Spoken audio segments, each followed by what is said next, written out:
All right, I think we are live. So welcome everyone to another Matt Maran Motoring live stream here on the Matt Maran Motoring YouTube channel. I hope you're all having a great weekend here. Thanks so much for joining in here on the live stream. And so yeah, we gonna go for about 2 hours like we usually do. I'm gonna give priority answer to anyone who does a super chat or a super thanks, and as well as anyone who's a member here, they'll get priority answering. But I'll try and get to as many non-member questions as I can as well. But anyway, I see we have a bunch of people have already joined in here. Thanks for joining in, Brian and Marco, Isaac, Wheatman, Austin, Cars, Kevin, Decepticon, Ace, and Steven. Thanks so much for joining in, everyone. Hope you're all doing great.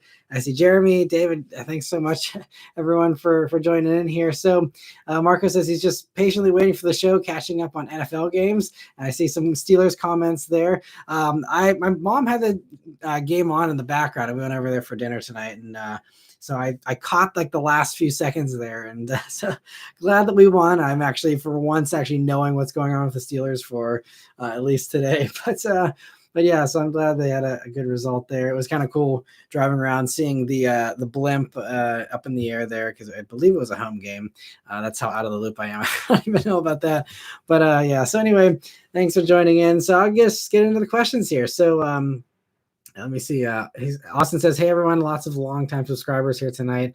Yeah, it's always great. I really love how I'm doing the subscriber only comments as well, because it's really cool to just be able to interact with just subscribers, and I don't have any spammers or anything like that. So it's definitely a nice setup here. And so let me see. Just everyone saying hi, I appreciate it. And I see we got Kyle, Sean, Linda, Adam, Jazz, Cody, Aiden, Daniel. Thanks so much, everyone, for joining in here. So let me see. Jazz says, "I favor a commercial at 10 p.m. to give Matt a chance to shave." Yeah, this is been a few days in the making here, but I am going to be reviewing a truck this week, and I do sometimes try and suit my look to the vehicle that I'm reviewing. And so sometimes I will deliberately let my facial hair grow out a little bit if I'm reviewing a vehicle that typically has more bearded owners. So I thought it was kind of worthwhile. I think this looks a little tilted to me. I'm going to try and adjust this. But yeah, so that's why doing a little bit of a grow out here just for the next couple of days. Yeah, I appreciate the concern, Jazz. And Daniel says, "What hotels have you stayed at during your press trips in Las Vegas, and which was your favorite?" Good question, Daniel. So where have I stayed in Vegas? A lot of it was just like the road to SEMA stuff that I did the past, a handful of years. This past time when I was in Vegas, just, a week or so ago here, I stayed at the Link. And for anyone who's looking for a Vegas hotel recommendation, not sponsored or anything, even though this is totally sounding like I'm setting up for an ad. But so I stayed at the Link, and what I love about the Link, that was my second time staying there. And I chose, so with this trip that I did with Shell, if you follow me on Instagram, you'll know about that. And also I did the little drift video here on YouTube. But so I picked the Link because I was able to pick my hotel. Usually on these press trips, they just tell us what hotel we're at. But with this one, Shell brought me out, but I had to handle all my, planning of accommodations and all that. So I picked the Link. Reason being, the Link is the first stop on the monorail, and the monorail is super convenient if you're going to the convention center, which is obviously where you have to go for SEMA. And it's just so nice to be on the monorail. You don't have to mess with traffic or, annoying Ubers every time you're trying to go anywhere. And so staying on the monorail, doesn't matter where you stay in Vegas, stay on the monorail if you're going anywhere on the monorail line, consistently, whether it's the convention center or just wanting to get from one end of the strip to another quickly. Love the monorail. It's great. So that was one of the things. Also, the Link is like right plugged into like a bunch of stuff. There's like, they have their own promenade that has a bunch of really good food options. And it's a pretty cheap hotel on the strip, but it's still right there, right packed in the middle of the action there. And so it's just kind of a happy medium. It's not the nicest room, so you're not going to be wowed by, the accommodations or anything, but it's good enough to like not be upsetting, and it's in a great location, and it doesn't break the bank. So that's why I like the Link. The Flamingo's right next to it, so that has all the same kind of perks. And Harrah's is also right there, so they're on the same monorail line and all kind of packed in the same spot there. So any of those are probably fine depending on your price point. I stayed at the Cosmopolitan whenever I was there with Ford for the GT500 launch. Cosmopolitan was really nice. I've stayed at the Aria with Nissan, I believe, or no, it was with Honda for the Civic Si Drive back in like 2019.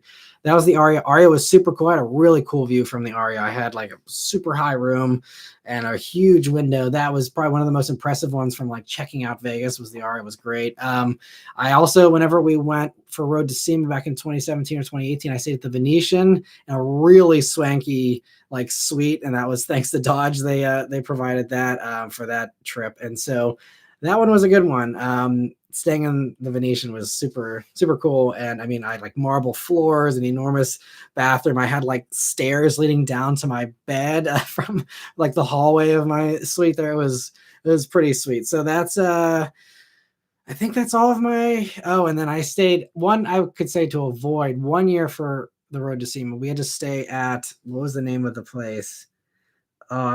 It's, the name's escaping me. It was further down on the strip. It was near Circus Circus and like the rougher end of the strip there, but it wasn't Circus Circus. But I can't remember.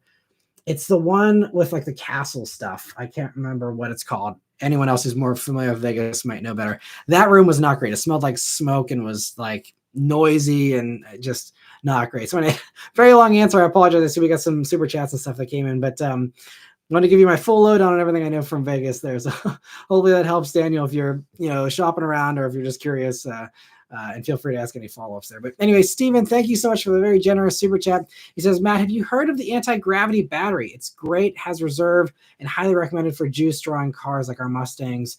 Don't need a trickler. Gotcha. Yeah. So I don't know if I know about the anti-gravity battery, to be totally honest. I feel like I've heard the term before. But yeah, I don't know anything about it. That's something I can certainly look into because the Bullet's going to probably need a new battery here sometime soon. It seems to be doing okay. Every once in a while, if it sits for a while, it gets a little weak. But that's probably goes for any car, no matter how old it is. But I mean, the battery's, 5.5 years old now, like the car. So probably coming up on a battery replacement. So I'll check that out. I appreciate the recommendation. I don't mind doing the trickle charger, over the winter and stuff, but it'd be nice to not have to worry if they're a little bit better. So thanks for the info. I'll have to look into it. And Sean, thank you so much for the super chat as well. He says, no time to chat, but I replaced the Kia with a 2015 Scion TC, clean 80,000 miles, 3-year, 36,000 mile warranty. It's an auto, but it has paddle shifter, so I can pretend to be cool. That's great. I'm glad you were able to find a good replacement car there. For anyone, backstory there on Sean, he had his Kia stolen, I believe it was 2 weeks ago, and he still joined in on the live stream and said hi. I was like, hey, my car just got stolen. Super bummer. But thankfully they were able to, hopefully insurance took care of you and everything. And I'm glad you got a cool replacement car. TCs are awesome, and hopefully you enjoy it. And 80,000 miles sounds like it's a rare find to have a nice clean one like that. So that's awesome, and congrats. I hope it treats you well. And thank you so much again for the super chat, and thanks for stopping in. Even if you don't have time to chat, I always appreciate even just the hello. But getting back to all the member questions here. So Jazz says, yes, go Steelers, Rocky Blyer, Joe Green, Terry Bradshaw, Franco, terrible Towels, Myron Cup. Yeah, those are the glory years for sure.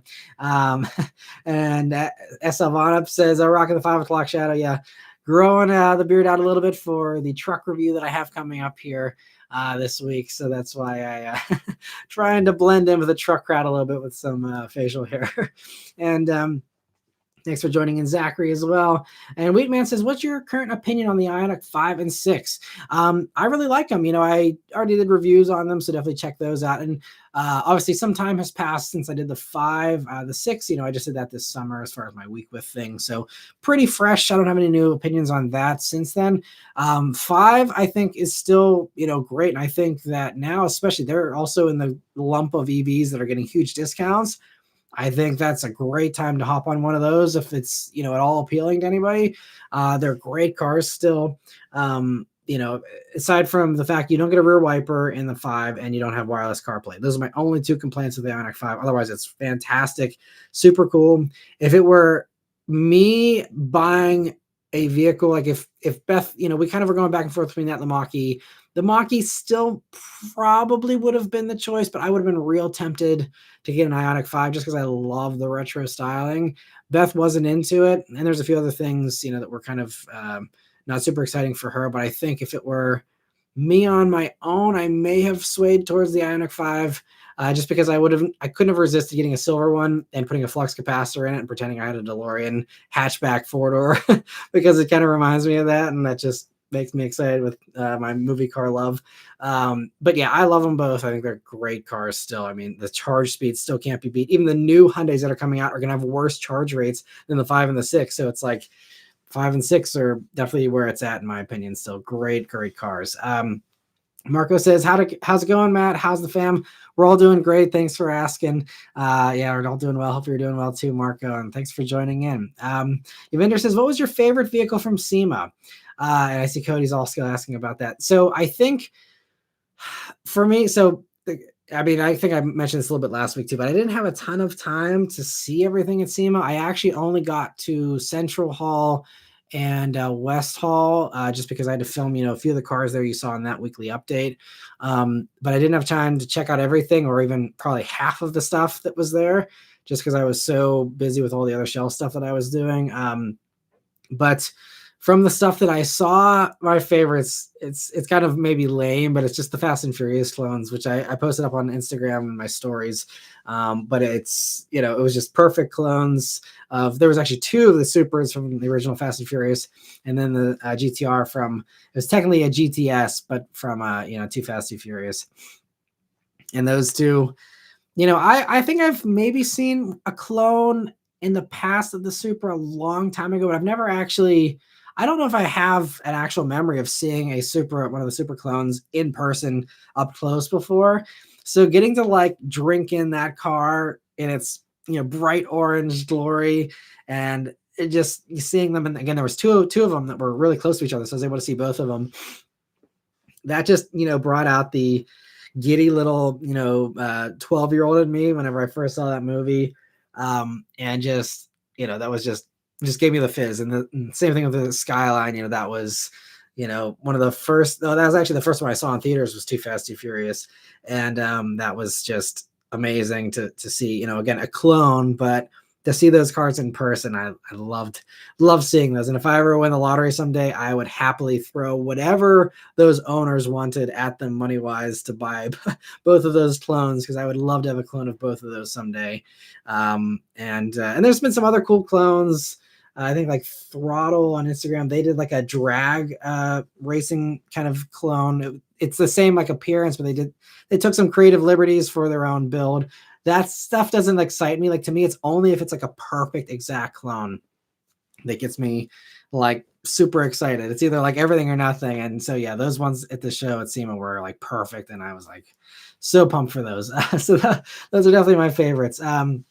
Marco says, I also got Mint, but I ended up going with T-Mobile because they had so much promotion. So that's cool. Yeah, hopefully the Mint ad in the weekly update this past Friday was helpful for some of you. I mean, it definitely seems like it's a phenomenal bargain, depending on what you need. And I mean, it depends on, they have their own, different things as far as, for some people it might not be the best suited thing. It just comes down to, what you're looking for from a, mobile carrier. But I'm glad that, you were into them. And, T-Mobile is great too. I mean, they've really awesome service, and, there's a lot of really good companies out there these days. But yeah, I'm glad that you enjoyed the ad there, Marco. And Jeremy said, I use anti-gravity on my track car. It is the factory size one though, not the smaller ones. It works perfectly fine. You can still leave the car in accessory mode for a long time. That's cool. I'll have to check that out. Yeah, thanks for the experience there, Jeremy. And Marco says the Scion is pretty good car, sporty enough, and it's reliable too. Yeah, they are dead reliable. So they are such good cars, it seems.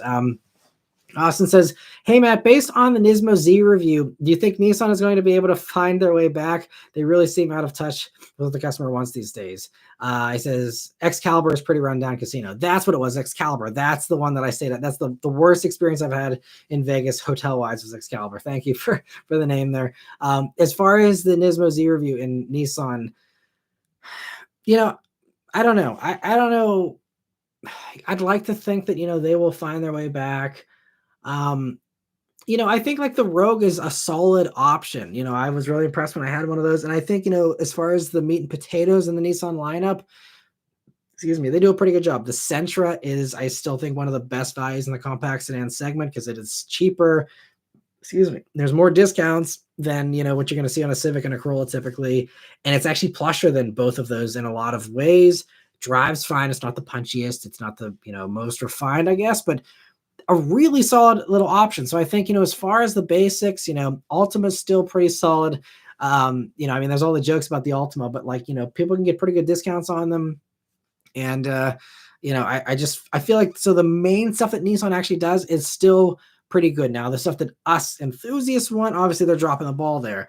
But, I think that their core business is still sound, in my opinion. So I don't think we have to worry too much about Nissan. Infiniti, on the other hand, we will see. I'm worried about the way that they're headed. I mean, it sounds like their concepts are going to be cool. That sedan was cool.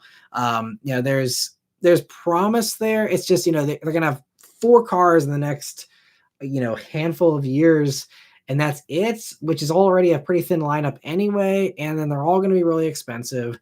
And there was a interview that they did with Infiniti's boss in the past that, he said they don't want to do Nissan Plus, but that they were trying to find ways to, just find a new edge with Infiniti. And I don't know. I was hoping that they would just do Nissan Plus. I think, I think Infiniti is the one I'm more worried about. I think Nissan will probably be fine as far as, the vanilla, stuff that pays the bills for the most part. I mean, they're phoning it in a little bit, I think, with some of those, but they're doing enough. Hopefully, I don't know what their, financials look like as far as how those vehicles do profit wise, but I feel like, as long as they're not doing super heavy discounts, hopefully they're making a decent profit on the bread and butter stuff, and the other stuff's irrelevant, and it is what it is. They'll sell. I mean, they can't build Z's anyway. It seems they can't sell them because even if they do build them, then dealers just hold them hostage. So it's, the diehards got them, and I guess that's good enough. They do fan service for the,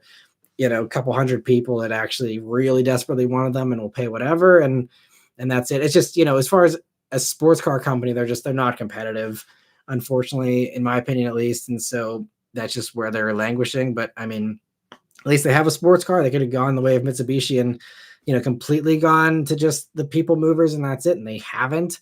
And it sounds like, with the GTR, that's still going to be coming. And they still even are talking about how they want to do a smaller electric sports car as well. So maybe, I guess I appreciate the effort. I appreciate that they're trying and they're putting stuff out there, even if it's, misguided and it's not what most of us think they should do or, whatever. At least they're trying and they're doing stuff. They're spending the development money. They're spending, the money to put stuff out there.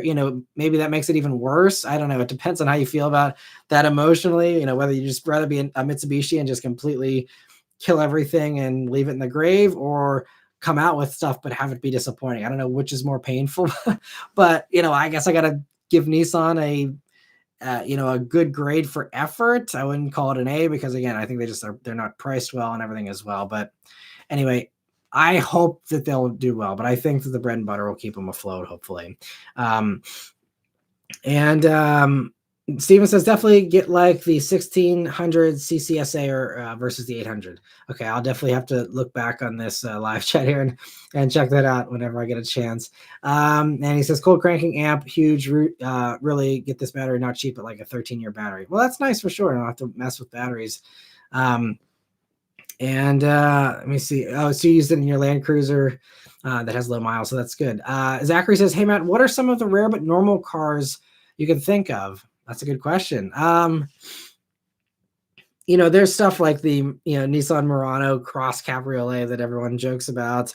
Range Rover Evoque convertibles are really rare, but I see one of those every once in a while. Rare normal cars. That's a question you gotta like really sit down and think about. There was a car just like this that I was thinking about the other day that I was like, man, I haven't seen that. Oh, well, I don't know if it's normal, but I saw I don't even know what generation it is because I'm horrible with my Honda generations, but there was the Civic Si generation that was a 2-door hatchback that we got actually here in the States that was, the shifter that came out of the dashboard was, kind of funky. I saw one of those just the other day and I was like, holy crap, I haven't seen one of these in years. And it wasn't even just the first version of that, was the refreshed one with the like clear taillights, like one of the last couple model years. And it wasn't like a cherry perfect clean vehicle. It had like, peeled off bumper stickers on it and stuff, but like it was still around, and I was like, whoa, like I haven't seen one of those in forever. They're so rare. And I don't know why. I mean, I guess people just weren't feeling that generation SI, so they just didn't sell very many. But like, I feel like I even see the prior generation a little more frequently than I see those ones. But I mean, they are so insanely rare, at least around here. I never see them. So that was a really cool thing to see the other day, and not rare, I guess, necessarily, but I've been starting to see this past week. I saw either 2 or 3 S650 Mustangs on the road for the first time, which was cool. And it was actually funny seeing them in Vegas. That was the first time I've actually seen them out in the open, was at SEMA. And then there was a few rental ones even running around on the strip. And then, seeing all kinds of other stuff, was cool. But yeah, I saw one just today, an S650 in that like battleship gray kind of color. And it was really, really cool to see. I think I'm actually like really into the styling now on the S650 on the outside. The interior is still a deal breaker for me, but the outside, I'm actually like, okay, like I'm starting to see it now that it's out on the road. It's, in normal daylight and stuff. And I guess enough time has passed. It seems like so many new Fords. I hate them initially. And then as time goes on, I'm like, okay, like I actually like that now. And it actually grows on me pretty fast. But yeah, if anyone else has any normal but rare cars, they can chime in as well. Let me see. So other questions here. Steven says, Matt, are you running something in the background? It sounds like daughter crying, etc. It repeats. It's totally silent over here. So I'm not sure. You truck says he's not hearing anything either. So I'm not sure. If anyone else hears anything, let me know. That's weird. I'm not sure why. I don't hear anything. I don't know what that is, but stay tuned. I guess if there's anything else that pops up, I'll try and keep an eye out for the, okay. Thanks. Evinder says I don't hear anything either. Okay. Maybe it was some weird glitch. I'm not sure what that is, but glad the sound's good for everyone. Thanks, guys. Okay, so let me see. Getting back to other questions here. So Marco says, what are your thoughts on the Taurus SHO? I've been thinking of an all-wheel drive car to replace my Jetta Sport Wagon. Someone else asked about a Taurus SHO not too long ago on the live stream here. I reviewed one a long time ago, so you can check out the video for my in-person impressions, in the moment. As time has gone on, I mean, I think my takeaway, from this show, I don't know what they're priced at now, so there could be a bargain there depending on the pricing.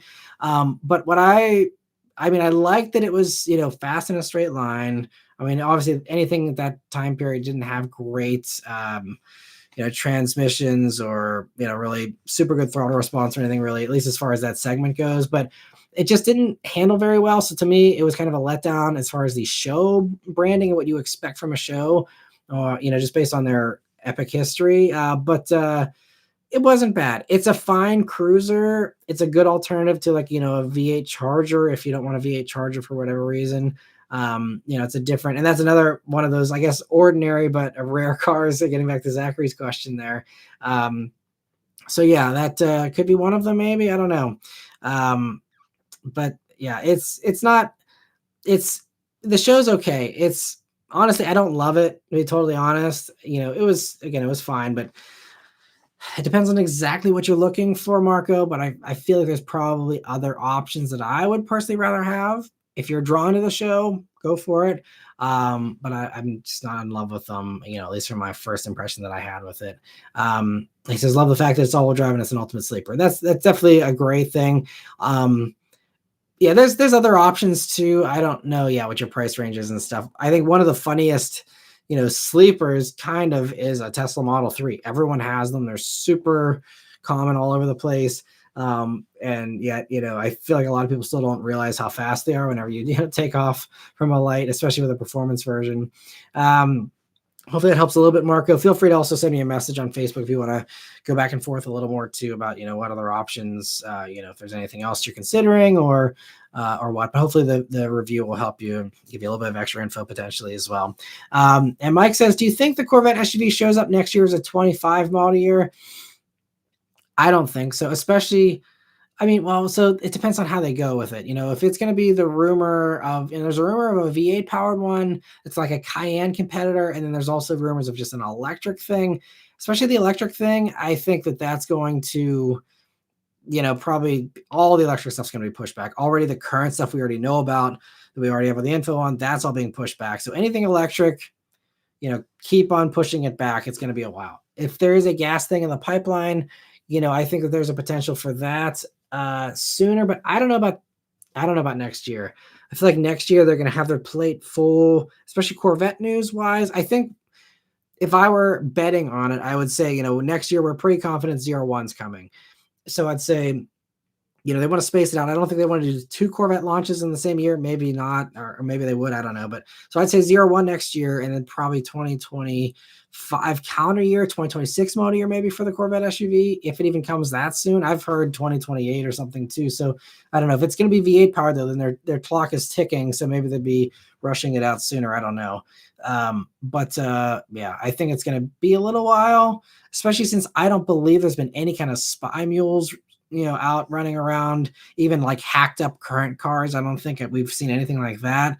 So I feel like, you're going to have to start seeing spy mules before you can hold out any hope of anything. If you haven't already seen spy shots of it this year, whatever it is you're looking to hope out, for having next year, I don't think you could expect any of that stuff next year. Like we see 01 spy pics, we've seen them for a little while now. So that's why it's like, okay, well, this is probably coming next year. But I think Corvette SUV, I don't think anyone's seen anything. So I think it's going to be a while for that one still. And let me see. Mike says, Matt, do you think the Corolla Cross gets a GR variant with an automatic transmission? I saw the Lexus LBX is supposed to get a high performance version. I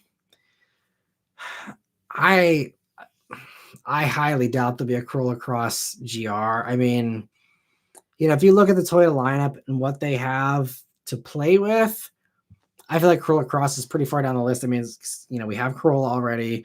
We have, the Supra, obviously GR86. But as far as the regular stuff, giving it GR, performance versions, I think it would have to be the Camry first. I mean, because we have the Camry TRD already, so we have some historical precedent, and just the fact I feel like at least around in my area, I see Camry TRDs all the time. They are so popular, and so I mean, maybe that's just a phenomenon around here, but if that's a national phenomenon, then there is still clearly strong demand for a sporty, youthful Camry that's fast. And I feel like that makes it the prime candidate to be the next one in line for a GR. And again, you could put the automatic in that for sure too. So I think that's definitely going to be the way to go if I were betting on the next Toyota to get. Now, after that, I mean, I still feel like there's also like a decent chance for like a GR RAV4 or something like that. And yeah, I feel like I just wouldn't expect a Corolla Cross. I feel like that's not the focus. I just honestly can't even envision a GR Corolla Cross. So my guess is no. They could be convinced if, Ford brings like the Puma ST here to the States or something like that. And there's some kind of like, small subcompact hot, SUVs comparison that pops up in the next few years or something that, makes other companies want to join in maybe. But I think in a Toyota right now, it's, maybe Camry GR would be something. But other than that, I think, the focus is getting this little Toyota pickup truck out, getting, that kind of stuff pushed, pretty quickly. And the bigger fish to fry, obviously after Tacoma, it's, 4Runner is a giant, massive, important thing. I think, that's going to be probably something that they'll be, trying to work on, sooner. So I feel like, again, that's another thing where it's like, what's high enough on the priority list? I feel like a GR Corolla Cross is probably not very high up there. But it'd be fun. I mean, it'd be a fun idea for sure, but I'm not holding my breath for that. PK, thank you so much for the super chat. He says, I noticed Mercedes been getting negative press. Yeah, I feel like they've been getting negative press for a while. A lot of people just hate the designs. And they've been lumped in with, all the other EVs that have huge discounts, and therefore that means they're terrible vehicles automatically, which I don't think is true. And unpopular opinion here, but I don't think that the Mercedes EVs look bad. I don't know. I mean, I didn't love the EQS sedan when it first came out, but I actually just saw it on the road again today, and I'm like, I don't know. They actually kind of look cool to me. The EQE is a little less cool looking in my opinion, but I don't know. They don't like make me want to vomit all over the place like everyone else makes it seem online. Like they're like the worst style thing ever. But obviously I don't think it's like the most attractive styling, but I certainly prefer the Mercedes styling right now to the BMW styling that they have going on over at BMW. That stuff is a real tragedy in my opinion. But But yeah, there's always, I don't know, maybe there's some other negative press you're referencing that I've missed or something, but I feel like Mercedes is just being Mercedes, and I feel like they're still pretty good in most ways. Wild Frames, thank you so much for the super chat as well. He says, can good tires and stiffer rear sway bar can be an easy, cheap way to make front wheel drive like the Mazda 3 more fun in corners? I read good reviews for Golfs, Mazda 3s, etc. Good tires are always the best way to increase your handling with the least amount of investment and have the biggest gain. It's the best value per dollar, I think, as far as handling upgrades goes. It's amazing what tires can do alone, and stiffer rear sway bar can certainly help. Rear sway bars are actually a fun way to customize how you wanted it to feel, and that's one of the things with my Legacy GT back in the day. I swapped the rear sway bar because it felt a little too understeery for the stock Legacy GT Spec B. And that was something I wanted to feel a little more tail happy and a little more neutral. And so I put a thicker rear sway bar on it, and that really worked wonders. It was amazing. The first time I punched the gas mid corner in that car, it really transformed it. Now that was all wheel drive, so you're going to have more of a rear bias there. You only have so much to work with a front wheel drive car, but it still can, especially off throttle, even give you a little more rotation. Obviously you don't want to go overboard because you don't want it to get, too unstable. But yeah, I think, a tasteful sway bar upgrade, could really be a nice improvement to the handling. And I actually like sway bar swaps better than spring swaps. A lot of people, they just, throw springs on, or they lower a car and they automatically assume that's going to make it better. And while that could certainly help, I found a more, because I did do lowering springs on the EcoBoost, and I did sway bars on that as well. And I feel like I actually felt more out of the sway bars than I did the lowering springs on that car. Springs are still cool, and it gives you the lower ride height and stuff, but and modern spring technology's come a long way. But for a while there, it was like, you have a crappier ride with, some of these lowering springs and stuff. And there's a lot of compromise. Sway bars don't really give you much compromise. So I love sway bar swaps. I think it's a great stepping stone. If you want to do more extensive stuff down the road, that's, totally, something that can be done. But I think it's a great entry level and mod for handling after you do the tires. But I think, yeah, both great ideas. And thank you so much for the super chat. And getting back to the other member questions here. So let me see. So Austin says, I still think the S550 looks more timeless than the S650. I hope the next iteration of the Mustang is more of a clean slate design. I also like to see them get a little smaller and lighter. Yeah, I've always been holding out hope for a Mustang that's a little smaller and lighter. But I think for the survival of the Mustang, it is important that they keep it large and not bloated, but, beefier, because it helps with the daily livability to have the extra space, to have a back seat that is kind of usable in a pinch, to have places to put things. Now, it doesn't mean that they couldn't do all that stuff with a smaller vehicle if they were smart with the packaging. But it would mean shorter overhangs and, kind of more of like a Fox body kind of style or something like that, which I could envision them doing that for sure, especially now that we see the Charger is going to have a lift back.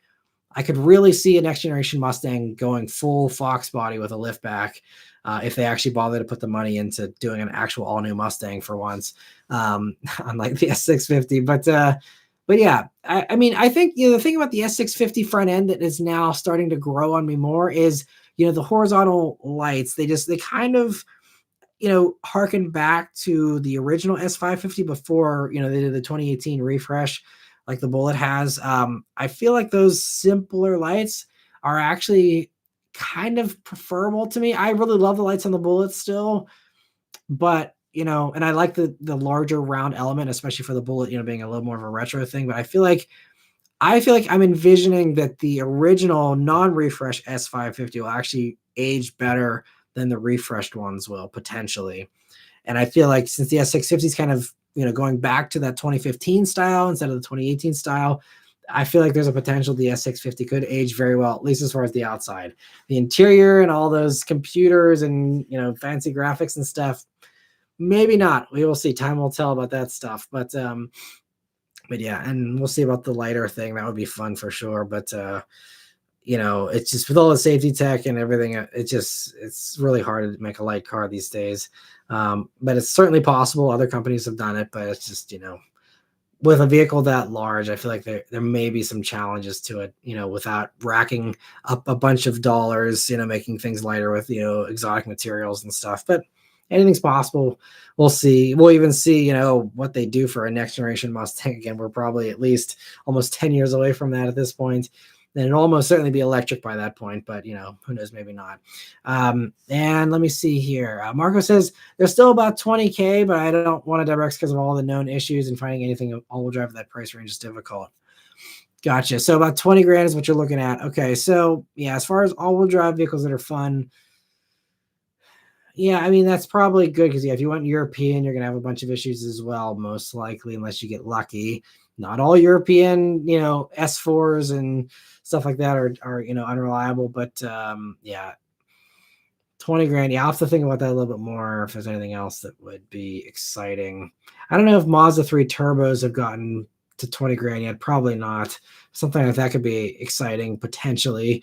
If they're that cheap, they're probably not. But anyway, I'll keep thinking about it. But thanks for the extra context there, Marco. Austin says, look into the Fusion Sport, better than the Show.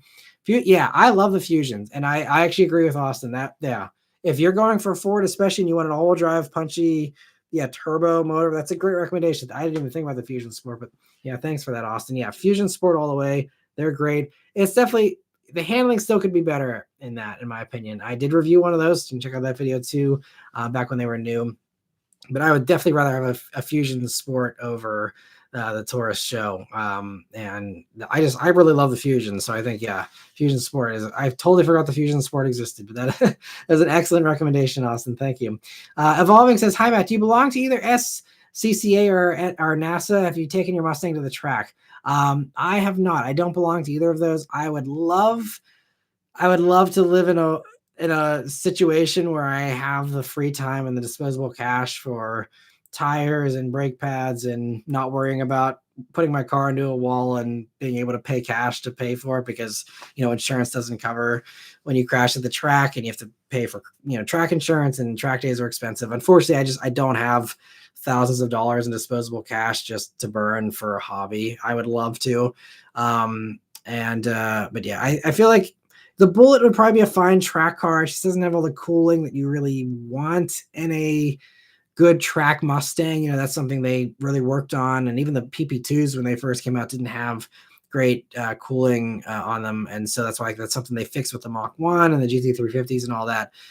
So I feel like if I were to, get into track driving, that would be a prime justification for me to pick up a GR86 cheap, get a cheap lease or something of one, and have like a dedicated little, track run around thing, or maybe even like a Miata would be a fun little track car, something like that. I probably wouldn't pick the Bullet for that. But yeah, I'd love to do that. It's just a matter of not having enough time and enough money. But I would love to, because actually this year was the first year in many years that I didn't get track time. Typically I get my track fill just, on the media drives that I do. Usually there's at least one sporty thing a year where I get to, do some track time. But this year I wasn't invited on any of the ones that were on the track. So I didn't get my fill of track driving this year. I have an itch I need to scratch still, because it's so fun driving on track. And especially whenever you're in someone else's car, you still have to be careful. But I'm able to beat on someone else's car, let someone else mess with the brake pads and swapping those and swapping tires and burning other people's tires and brakes and all that is to me the prime way to do track time. Obviously there's some rewarding characteristics to tracking your own car, of course, but for my lazy self, that is the perfect way to get track time. So hopefully next year I'll be able to get on the track again. I have lots of track. Well, I wouldn't say lots of track experience, but I'd say I have, I don't know how many track sessions I've done, maybe 30 in my life, something like that, maybe a little more. As far as track days, I guess I should say, obviously way more than 30 laps, but yeah, I missed doing track driving this year for sure. And Evolving, sorry, I got your email this past week. I just have been in a whirlwind here with keeping up with SEMA. I had to do SEMA last week, and this next week I'm going to LA for the Auto show. So it's just madness. I've been struggling to keep up. This is why I uploaded my Z Nismo review almost midnight Eastern time here, because I was literally up until almost midnight editing that video and posting that. So that that shows you how insanely overloaded I am work-wise. But I will definitely, I appreciate all the great advice you gave in the email there. And I definitely want to drill into that. I just don't have the time. I want to sit down and make sure I have the time to chat with you about that stuff. But thank you so much for the email as well, and for joining in here in the live stream. And Zachary says, I was online and there was a 2004 Toyota Camry XLE with 51,000 miles on it. Looked like it came fresh off the factory floor. That's a rare car. That is impressive. Marco says, yeah, wild frames will definitely help. It'll be more prone to understeering with stickier tires though, so there's that downside. True, yeah, you'll definitely have more grip. I mean, depending on how the suspension setup, you might not have too much understeer. Depends on the car, I guess, and again how you have it set up. But yeah, rear sway bar and tires, I think, would be a great combo for sure. And Zachary, thank you so much for being a member for 2 months now. I really appreciate it. He says, hey Matt, did you know that the legendary McLaren F1 was the fastest production car 10 years before the Bugatti Veyron came out? Yeah, the McLaren F1 was the king for a while. And I remember when those, were new and they were like, the sweetest thing out there and just so exotic and so wild.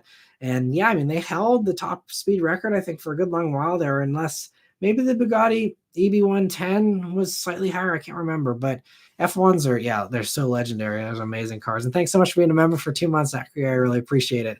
And Austin says, I'd totally buy a Puma ST, but I don't see it ever happening. We were lucky to get the Fiesta and Focus and the Focus RS. Yeah, the plan is perfectly aligned.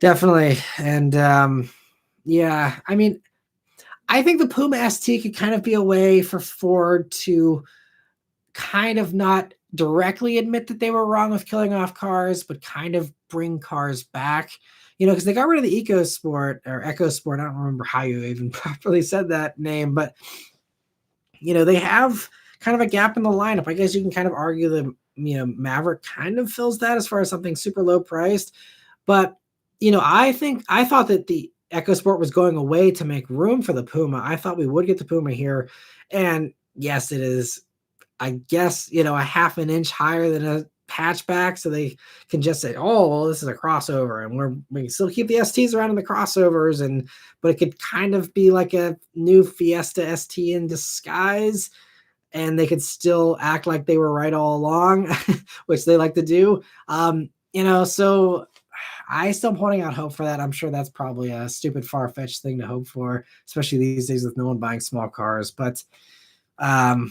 yeah, like when the Puma first came out, though, I was like, oh, like there's maybe a chance we'll actually get this here in the States. And I guess, that time has came and went because it's been many years since that came out. But I'm still holding out a shred of hope that Ford just gifts us that as a, fun little redemption for the fact that they, got rid of the Fiesta and the Focus.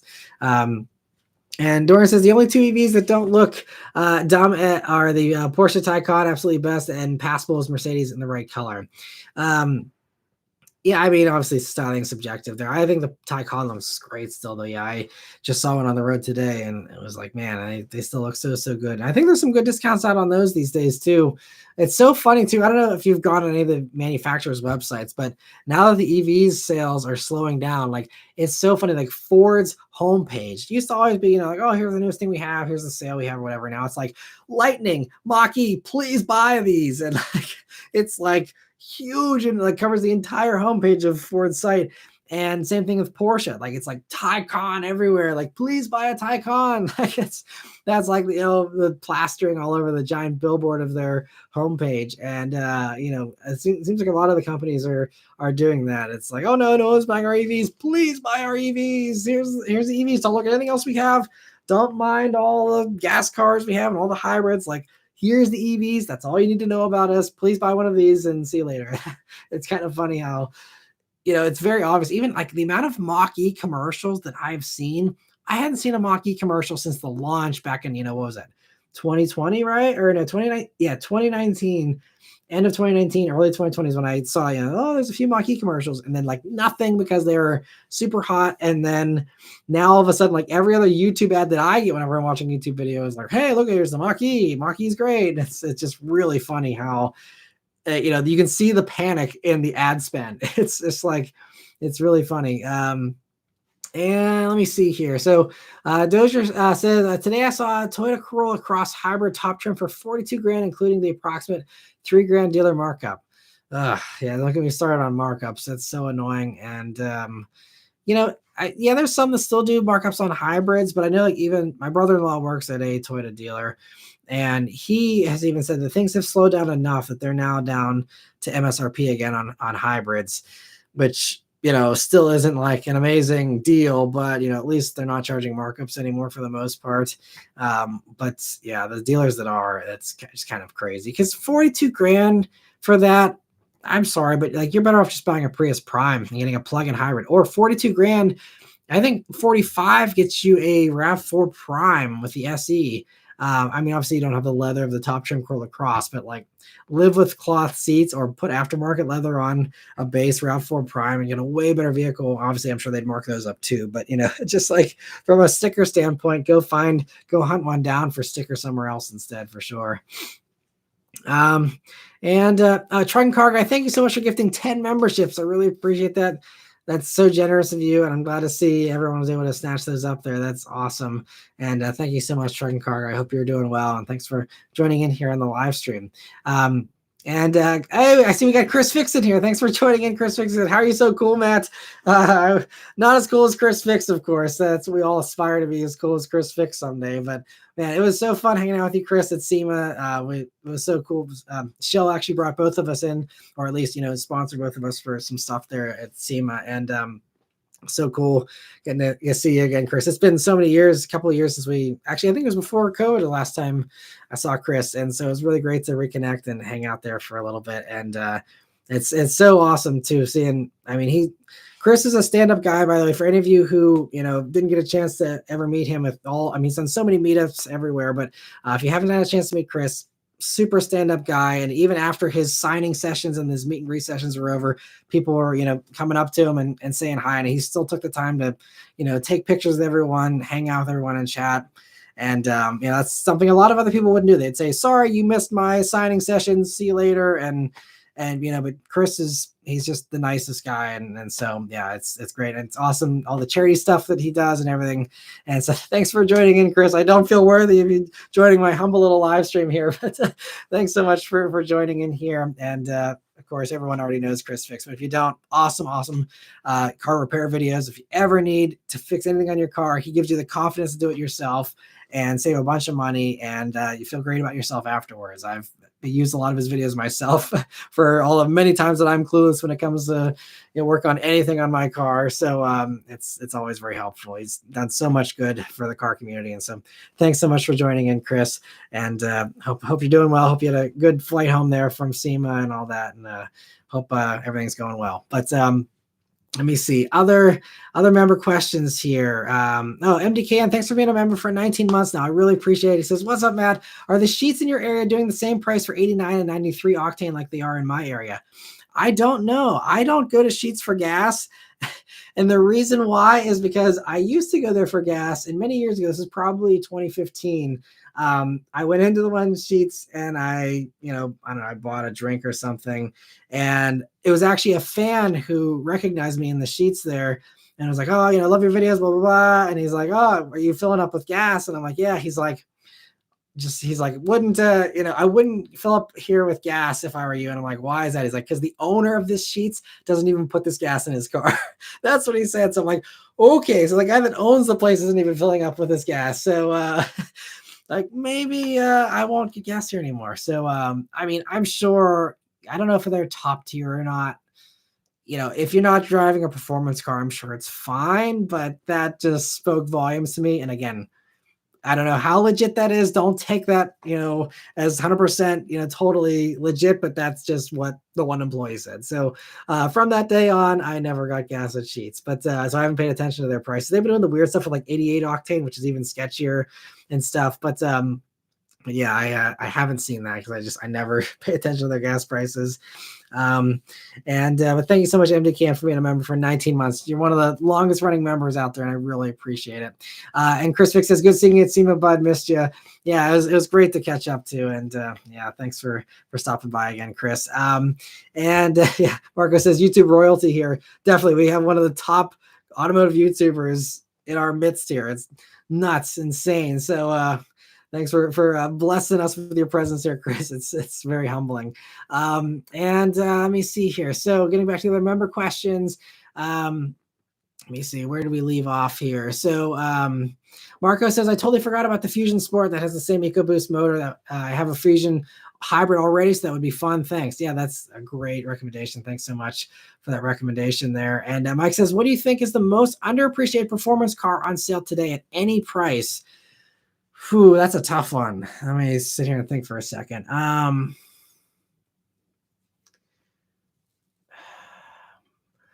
don't know. I mean, I don't know. See, I feel like everything that is really good is pretty appreciated. I don't know if there's anything that's really a sleeper per se. I will say, one, I think the Miata also doesn't sell as well as it should. I think the Miata is really super fantastic. A lot of people, they're just held up by the size or, just the lack of horsepower, but it is so much fun. Still one of the best driving sports cars at any price, in my opinion. I also think EcoBoost Mustangs still get a bad rap unnecessarily. I think they're really a solid value. They've obviously gone up in price for the 2024s, but still, the EcoBoost is, what do they do now? 320 horsepower or something for, around 30-ish, $35,000, for a base one. Now you can't get them with a manual anymore, but I feel like that's a really solid amount of performance. It's, cool looks and, rear wheel drive platform thing. So I feel like that's, something that's, really underrated. I also think some of the newer minis are really underrated. A lot of people don't really give minis a second look, but especially when they're on the used market and they're super cheap, they're really good. But also, like my brother-in-law just picked up a Mini Cooper or a Mini Clubman. John Cooper Works is what it is. And, they're discontinuing those here, soon, but he got one of the last ones here. And I've never even driven one. I still haven't even driven his. I just went for a ride in it with him a couple months back, but like they sound super good. I believe they have the ZF8 speed. They're really snappy, automatic in them. It's pretty quick with the paddle shifting. They sound good. They actually go really quickly, and it's like this cool like bread box or bread van style, opening doors in the back there. Just kind of quirky. Now they're expensive for sure. I think he paid almost like 50 grand for his, which is what I paid for my Bullet with 480 horsepower. Obviously that was back in 2018, but regardless, just it's a lot of money for what is essentially, a very unique hot hatch, but I feel like it's kind of, in the used market, they're way cheaper and it's a really solid value, I think, because these newer minis are really reliable. They're as reliable as any new BMW, at least. And so, I feel like they have that stigma of like, oh, they're unreliable, so they depreciate super fast, and they're Germans. So they also depreciate super fast. But they're like kind of good buys, I think, especially on the used market if you get a good one. Again, your mileage will vary. Maybe you'll get a lemon and it'll be terrible, but knock on wood, my brother-in-law's had no problems with his new one, at least for now. And I think that's kind of a slept-on vehicle. But I feel like that's all the stuff off the top of my head that I can think of. There may be a few others. But I feel like there's a good appreciation for most stuff out there that is good these days. I'm sure there's a few that I'm missing that I can't think of, though. That's a very good question. Thanks for the very thought-provoking question there. Let me see. So Dorian's saying, I know the V8 Jag is the most overlooked. The V8 Jags are very overlooked. Jaguars in general, XE is a fantastic sports sedan. XFs, they're all dirt cheap now. Again, reliability, proceed with caution. But if you're not freaked out by that, I think they could be a really cool option as well that isn't super appreciated these days. And Dorian says, I cannot see the purpose of an EV now that the Prius Prime exists. Yeah, there's still, there's cases for everything, I think, but the Prius Prime is fantastic. And I agree for, most people, I think a Prius Prime or a RAV4 Prime could be the perfect car for most of America if they were interested in it. Everyone would immediately be basically fully electric driving. And I think this is really the smart thing, like with Ram doing the Ram Charger this past week, we just saw that. Another very interesting thing of like, hey, look, we have this, V6 engine to top off this EV powertrain, and it runs like a locomotive. And it's proven as far as the setup, at least. We'll see if the Stellantis version of that setup is, as reliable as it is in locomotives and other things over the past, many decades. But, I think that's a really smart way to like not trick people into realizing that like an EV is fine. But, someone actually commented this, I think it was really smart too in the weekly update, that it's like, it has 670 miles of range or something, but it still has a 92 kilowatt hour battery.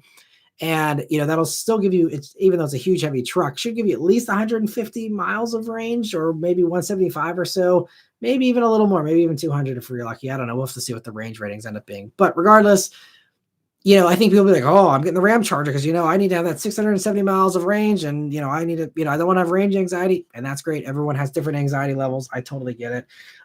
But I think most people will buy the Ram Charger being like, boy, I'm glad I got this gas engine. And then they will never use the gas engine because, if you can plug it in, how often do you actually drive more than 200 miles a day? And I think, even if people can't, accept that when they buy it, I think that they will really realize down the road, like, I got this giant V6 running around in this truck that I'm never using. Like, maybe I'd actually be okay with EV because, aside from a rare road trip or the rare amount of times that people actually tow with their pickup trucks, which most truck owners don't really do that very often or ever. I feel like for those non-heavy truck users, they'll be like, oh, I want the Ram Charger. They'll buy the Ram Charger. And then a few years later, they'll go buy the Ram Rev electric one. They'll be like, I actually don't need the gas engine. I don't need to have 670 miles of range. And I think that it'll be kind of a good gateway drug for people into EVs, especially in the truck market that are freaked out by, the Lightning and its, lower range and stuff like that. But we'll see. And Dorian says, Ohio, I got a 3.99 on my Mini John Cooper Works this week, plus 1,000 off MSRP. So discounts and negotiating just begin there. So yeah, another great reason that it's probably an underappreciated vehicle. That's awesome.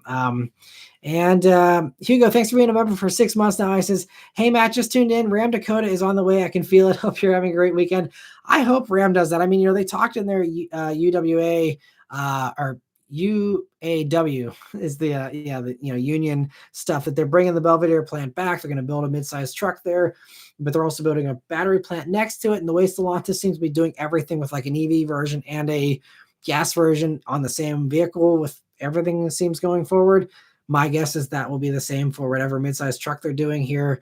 But it's still so weird because, we saw the, what is it called? The Ram, what is that thing that they just debuted in Brazil? That's like, a smaller one. The name's escaping me right now, but there's that. And I assume they just build that and bring it over here, but it sounds like maybe they'll do something different. We'll see, but it sounds like whatever it is coming pretty soon. And so, yeah, I feel like, maybe they'll call it the Dakota. We'll see, but I hope, it sounds like a mid-sized truck is coming from Ram finally, but it might still be a little ways off. We'll have to see, but hopefully something comes out for you, Hugo. And I did just, film a review in a Colorado here. So I know you were kind of curious about that one, I think, as well. So I will be posting that here, relatively soon. And hopefully that'll help you out a little bit as well. And let me see. So Hunter says, I got 93 for 355 at a Sheetz in Cheswick last week. Nice. That's I feel like 355. Yeah, it's definitely coming down. All the gas prices have been coming down recently, which is nice. Isaac says Sheetz is not top tier. Stick with Shell. I agree, not just because they've been a good sponsor over the years, but I really like Shell gas. And I can't remember, I think for me, and again, I don't know, could be complete placebo effect, but like I've noticed, like it seems like the Bullet runs a little smoother on Shell versus even some of the others out there. And I'm not being paid to say that. It's just like, I don't know. And it could just be a complete mental thing for me, but I don't know. Yeah. Shell's always been like really good gas in my opinion. And so, yeah, stick with that too. And also I gotta support my loyal sponsors there, but I genuinely think it's great stuff. But thanks for the info about not being top tier. I guess I should have assumed based on what I heard from the employees there, but yeah, it's good to know. So thanks for that, Isaac. And Trunk Cargay says, sorry for the delay. Had a dinner with the family. That's what I was just doing too, is having a great dinner with the family. It's always great to get that family time. And thanks for joining in. Evolving says, ChrisFix in the house reminds me of the Indy 500 video you did with him and the other YouTubers. I don't recall the other guys. Yeah, it was me and Chris and Eric, the car guy, Humble Mechanic, and Jason from Engineering Explained. And I was like, that was such an epic video to have all of our cars together doing that road trip. I thought for sure that video would do better. Unfortunately, it didn't. But I mean, getting a police escort, driving in a police escort was super cool. Parking on the infield of the Indy 500 in front of the museum was amazing. Again, cruising with all those guys was just amazing. Getting to hang out with all of them, for a fun race weekend was super, super cool. And I was talking to my contacts at Shell here at SEMA, and they're hoping to be able to do some more stuff here this year and try and do some more stuff with all of us YouTubers and stuff. So I hope that we'll be able to get back to that in 2024. We'll see how things play out, but I'm hoping we can do that, because those are some of the most fun memories in the past handful of years, as far as doing this on YouTube here. It's just been, that was an amazing, amazing trip. Flying and driving, lots of fun stuff is cool, but being in your own fun car with everyone else's own fun cars and us all being such good buddies and stuff, it was just a ton of fun for sure.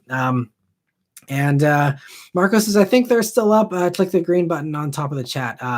Hoop Dream says, can someone gift me a membership? Supposedly the membership gifting, someone else said this in a prior live stream. I believe you first have to have it on. You have to have it turned on in your settings. And then supposedly it's just random. They just pick it out of a list of people that have already submitted. And it's not actually who's in the live stream, supposedly, which seems bizarre to me. But I believe that's what they said. I'm not super in the know on how that all works. Unfortunately, YouTube doesn't give us a ton of info on that, at least that I've seen. But that's just what I've heard. So, but hopefully, if you have your membership turned on for your gifting, hopefully, you'll be able to grab one here at some point, either today or eventually. Just make sure you have that on. And then let me see. So Dorian says, I never had a carbon issue if I do 5,000 mile oil changes in Shell 93 gas, no port injection either, which is great. And also that also comes down to tuning too. Some companies and some engineering for some vehicles is better than others as far as carbon buildup goes. But that's the new thing with the Shell thing, is they clean out that carbon. And that's what I was talking about, on the SEMA videos there. But it really does work. And so that's a great, thing for people that just have the direct injection. But some other, like I was talking to Mazda's engineers about this as well on one of the launches this year. And they were like, look at Mazda exhaust tips. We've been doing direct injection in the Mazda 3 for many years now. It's like, you won't see hardly any soot on the exhaust tip of a Mazda with direct injection. He's like, go look at other competitors with only direct injection, see how much soot you see on theirs. He's like, I think we've nailed our tuning, so we're not worried about carbon buildup. And I was talking to him about that in regards to the CX-90, also doing solely direct injection when everyone else is seeming to switch over to port and direct. He's like, we don't have a need for port because we nailed the tuning. We know how to tune direct injected engines so they don't have the buildup. I said, okay. And I'm sure stuff like, good quality gas helps clean that off as well. But, I think Mazda's figured out pretty well how to do that. And Marco says, not a placebo effect. I feel that Shell is top tier according to the Burr dyno. Maybe it just feels better. And, it's Shell, at least around my area, sometimes it's not the cheapest. Sometimes it's one of the more expensive ones, but maybe it's one of those, you get what you pay for kind of things for sure. And Austin says the top tier stuff has extra detergents, which absolutely can make a difference. Absolutely. But even like compared to like BP and others like that are top tier that I've experienced in the past, like I still feel like at least the Bullet seems to like Shell better for some reason. And Daniel says, just added the road trip video to my watch later list. Not sure how I missed it. Yeah, that was a great one. Maybe it's just the algorithm didn't pick up on it. And that's part of why it didn't get pushed. But yeah, that is a great video.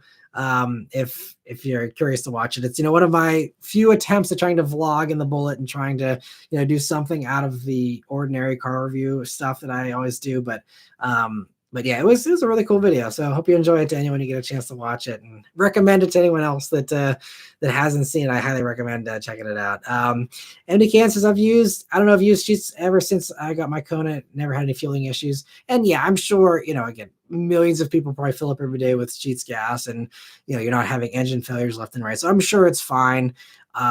It's just, I think those detergents do seem to help, at least long term. Maybe it's not something you'll notice immediately, but maybe if you stick with one kind of gas for years on end, you might really start to see a difference. I don't know. Marco said, oh, autocorrect, I meant butt dyno. Butt dyno, but bird dyno also works too. It's just either one's fine. But Let me see. So the 1KS says you should find a mechanic with a bore scope and have them go inside one of the cylinders of the Bullet to see what the inside of a third gen direct injected Coyote looks like with low mileage. And they could insert the scope using the spark plug hole. Yeah, that'd be kind of cool. Those kinds of videos don't ever do well for me. That could be something potentially. Well, I guess with Shell, they're mostly focused on direct injected, cars only. With the Coyotes, it's direct and port, so the port takes care of cleaning that stuff off, even if the gas isn't doing it, or the timing is not perfect on the tune. I think that the port really helps with the Bullet, and that's part of one of the reasons why I was really happy about this Gen 2, or maybe it's Gen 3 Coyote motor now, is seeing the port there and the direct. I think it gave me peace of mind that I wouldn't have carbon buildup going down the road there. And Marco says, I never filled at Sheets, but I bet it's better than Arco. We don't have Arco here in PA, so I don't have any experience with them, but it sounds like it's not great apparently. Austin says, I really hope Honda doesn't screw up the Prelude relaunch and that they have learned from their C or Z mistakes. Yeah, I hope so too. We will see how they play that. I mean, obviously, it's a much different world than it was in the Series Z days when sport compact, coupes were actually still kind of viable. I mean, they were certainly on their way out at that point, but these days, I feel like a lot of people just be excited to be like, hey, look, it's a Honda coupe again. Let's, just be excited about it for that reason. Excuse me, regardless of how good it is. But yeah, I'm cautiously optimistic for the Prelude. Is just because their executives are saying like this is bringing us into a new era of Honda, hybridization or whatever, and electrification. Makes me think there's something new powertrain wise there to get excited about. Maybe not. We'll have to see. But I think that hopefully there's something there to to get excited about. Maybe not. We'll see. It could end up just being kind of lukewarm if they just put the regular hybrid motor in. But even that, I think, would still be exciting because I was sad whenever the Civic, coupe went away. And again, if it gives us the bones for a proper Integra coupe or a Legend basis, for an Acura Legend or something, that'd be awesome. So I'm fully excited about the Prelude relaunch, and I really hope it'll be. I feel like it'll be an easy car to cheer for, though, regardless of how they end up playing it. And let me see. So Smile per Mile says, hi, Matt, agreed with your Nismo Z verdict. If Nismo wanted Z to do good lap times, it contradicts with what the chief engineer said about making the Z a dance partner. The GTR is Nissan's lap time car. Yeah, it's true. I mean, I think, whenever it depends on how you interpret that statement, because a dance partner, you could potentially say that could be a good track weapon still if it's in sync with you, kind of like a dance partner. So I could kind of see them, having an angle there where it's, saying that could mean having it be, good at lap times. And I didn't drive it on track, and again, my conditions weren't optimal.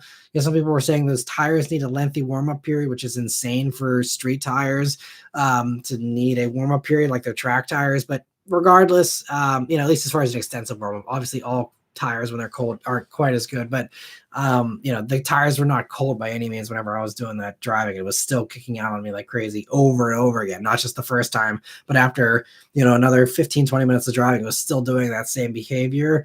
Makes me think it wasn't a heat issue with the tires for sure. It's just, I don't know. And I don't know why, like I said, I texted Jack from Savage Geese and I was like, the Z tried to kill me today. Like, did you have any issues? He's like, no, it's totally fine.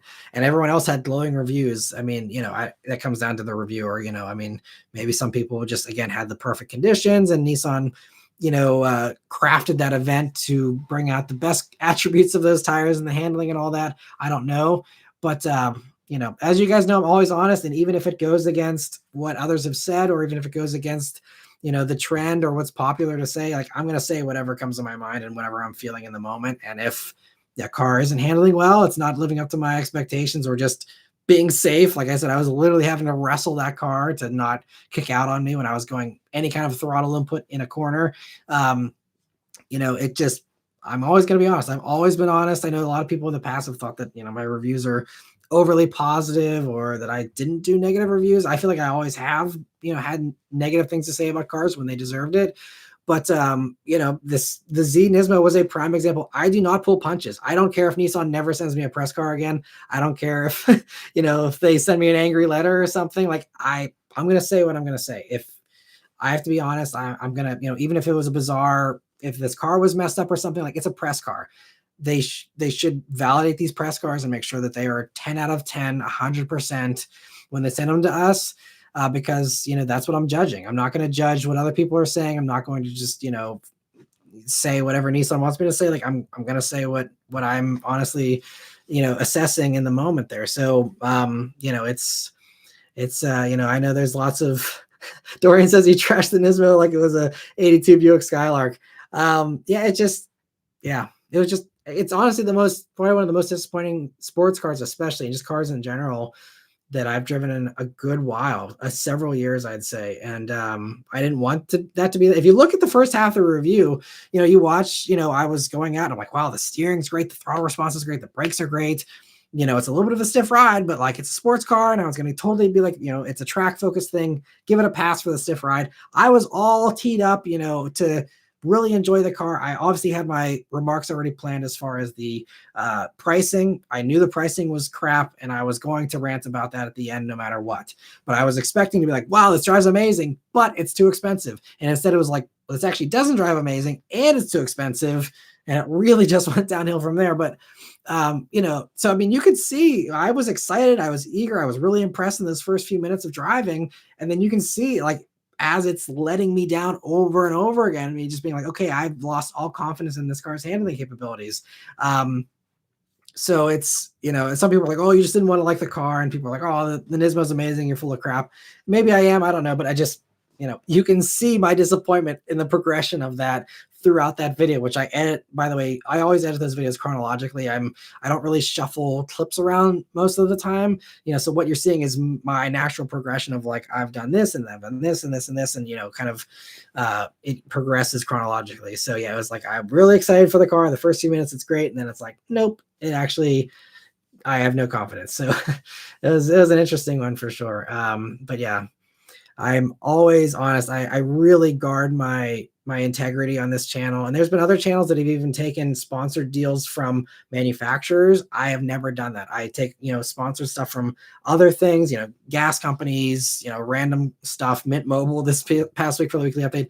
I'm open to any other ads for the most part, but not from car companies. That's the one thing, because the second I take a dime from a car company, you know, for an actual ad or something, then to me that credibility for that brand at least goes out the window. And, you know, if I was a viewer at least. Now there's others that have done ads and they can compartmentalize and say like, this is an ad, this is clearly an ad, and then still continue to say unbiased things. I don't think that those two things have to be mutually exclusive, but just for me, I mean, and maybe if the right opportunity came around for some real cool opportunity, you know, I'd be open to something if I didn't have to like endorse it or something. But, you know, I know there's been other YouTubers that have talked trash on, you know, oh, well, they fly you to these press events for free and, you know, they put you up in hotels for free and all that, which is true. But I couldn't afford, I would be losing money if I had to pay for my own flights and my own hotels to review a car that, you know, doesn't make more money than airfare and hotel costs for a few days most likely will, you know, like that's the profit margin wouldn't be there. It'd be non-existent. So like I have to do that if I actually want to do the reviews, you know, aside from the press cars. But you know, it just, to me, like that doesn't compromise my, you know, because again, everyone does that. So it's not like, ooh, I'm being treated to a steak in a hotel, like I'm going to say nice things, like, because all the companies do that. That doesn't sway me or anything.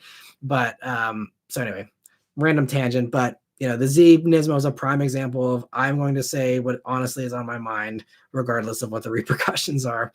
And who knows, we will see. I'm going to try and get some other Nissan press vehicles, the refresh Sentra and some stuff like that.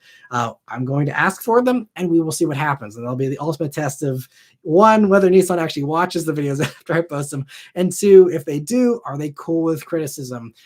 They've been cool in the past. I've been critical of some other Nissan stuff in the past, and obviously in the weekly updates, which I'm sure they don't see, but you know, we'll see. It'll be a very interesting test of Nissan here after, you know, see how they treat me after that Z Nismo review. And let me see. So Spy Harpy says, or sorry, I think I missed one or two questions. So Ace Silva says, my Fiesta ST prefers Shell or Costco gas, even 89 octane runs better than other places. Interesting. Well, I'm glad I'm not the only one that feels like your car runs better with one thing versus another. So I'm glad to hear that it's Shell too, in addition to the Costco. But yeah, I really feel like Shell is great. And like I said, I've worked with them for a long time, but I genuinely just they're my favorite anyway, regardless of whether they're paying me or not. I just really like them, so I'm glad that they're treating everyone else well too, and it's not just me. Austin says supposedly a Honda engineer said don't expect the Prelude to be too zippy, but compared to what? I think Civic Si performance with 40 mpg plus enough electric range for commuting would be a winner. Totally, I think that would be great, and that's that's why I said, like, even if it is just the current hybrid thing we see in the Accord and the CRV, drop that in something that's smaller and lighter with the Prelude. Great. I think that would be a win. I think, you still have 243 horsepower, I think, with that.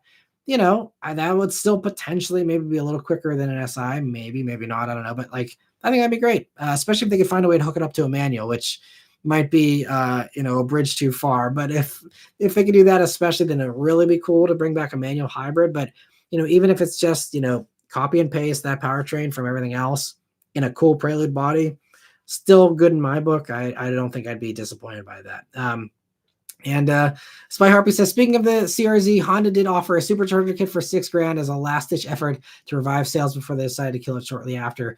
Very expensive for a car at that price. Yeah, it was a little pricey, I remember, for the time period. And yeah, I remember the supercharger kit. I thought that was really cool. I've never driven one with a supercharger, but that seems like a really fun combo. And maybe it did totally fix the car's power issue there. I'd love to test one someday. I'm sure that's another very rare car. I don't know if it's an ordinary car, but getting back to Zachary's question a while back there. But that's, I couldn't tell you the last time I saw a CRZ.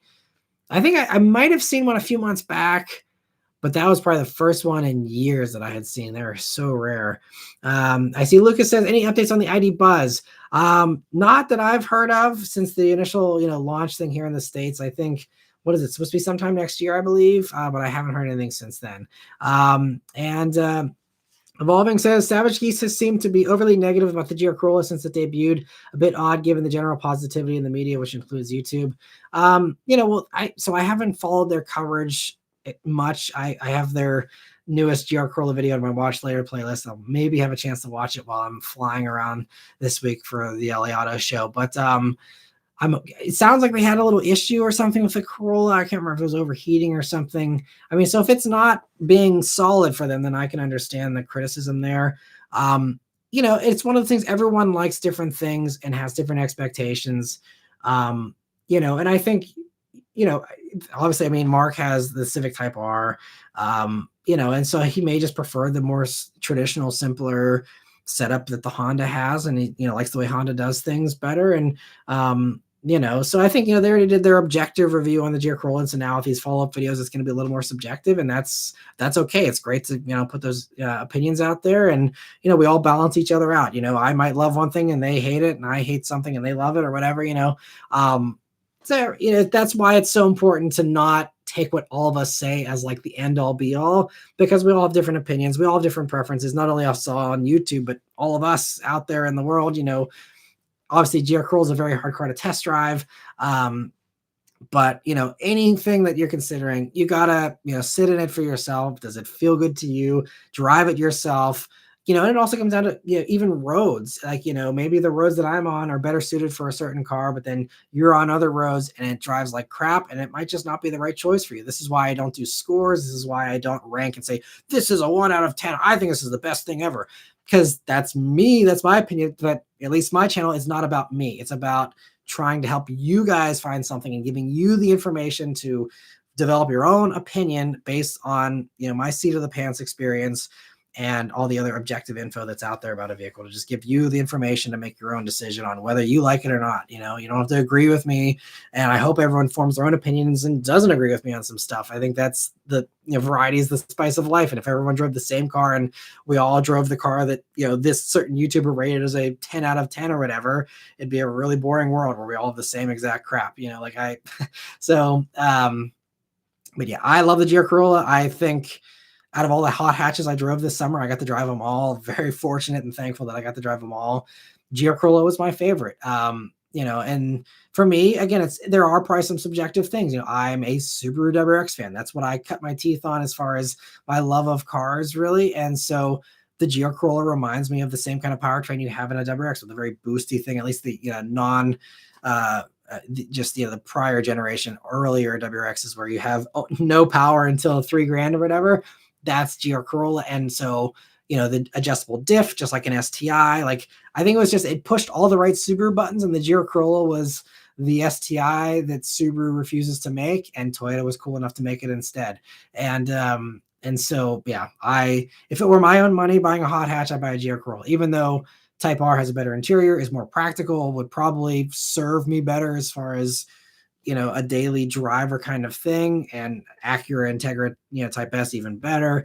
But I got a little more excited in the GR Corolla. So anyway, not like no one was asking for my opinion once again on the GR Corolla, but I can't resist another excuse to sit here and obsess over how much I love the GR Corolla, because it's a great car. But I appreciate the little hearts there, the support for the few people that don't mind me going on my tangents here.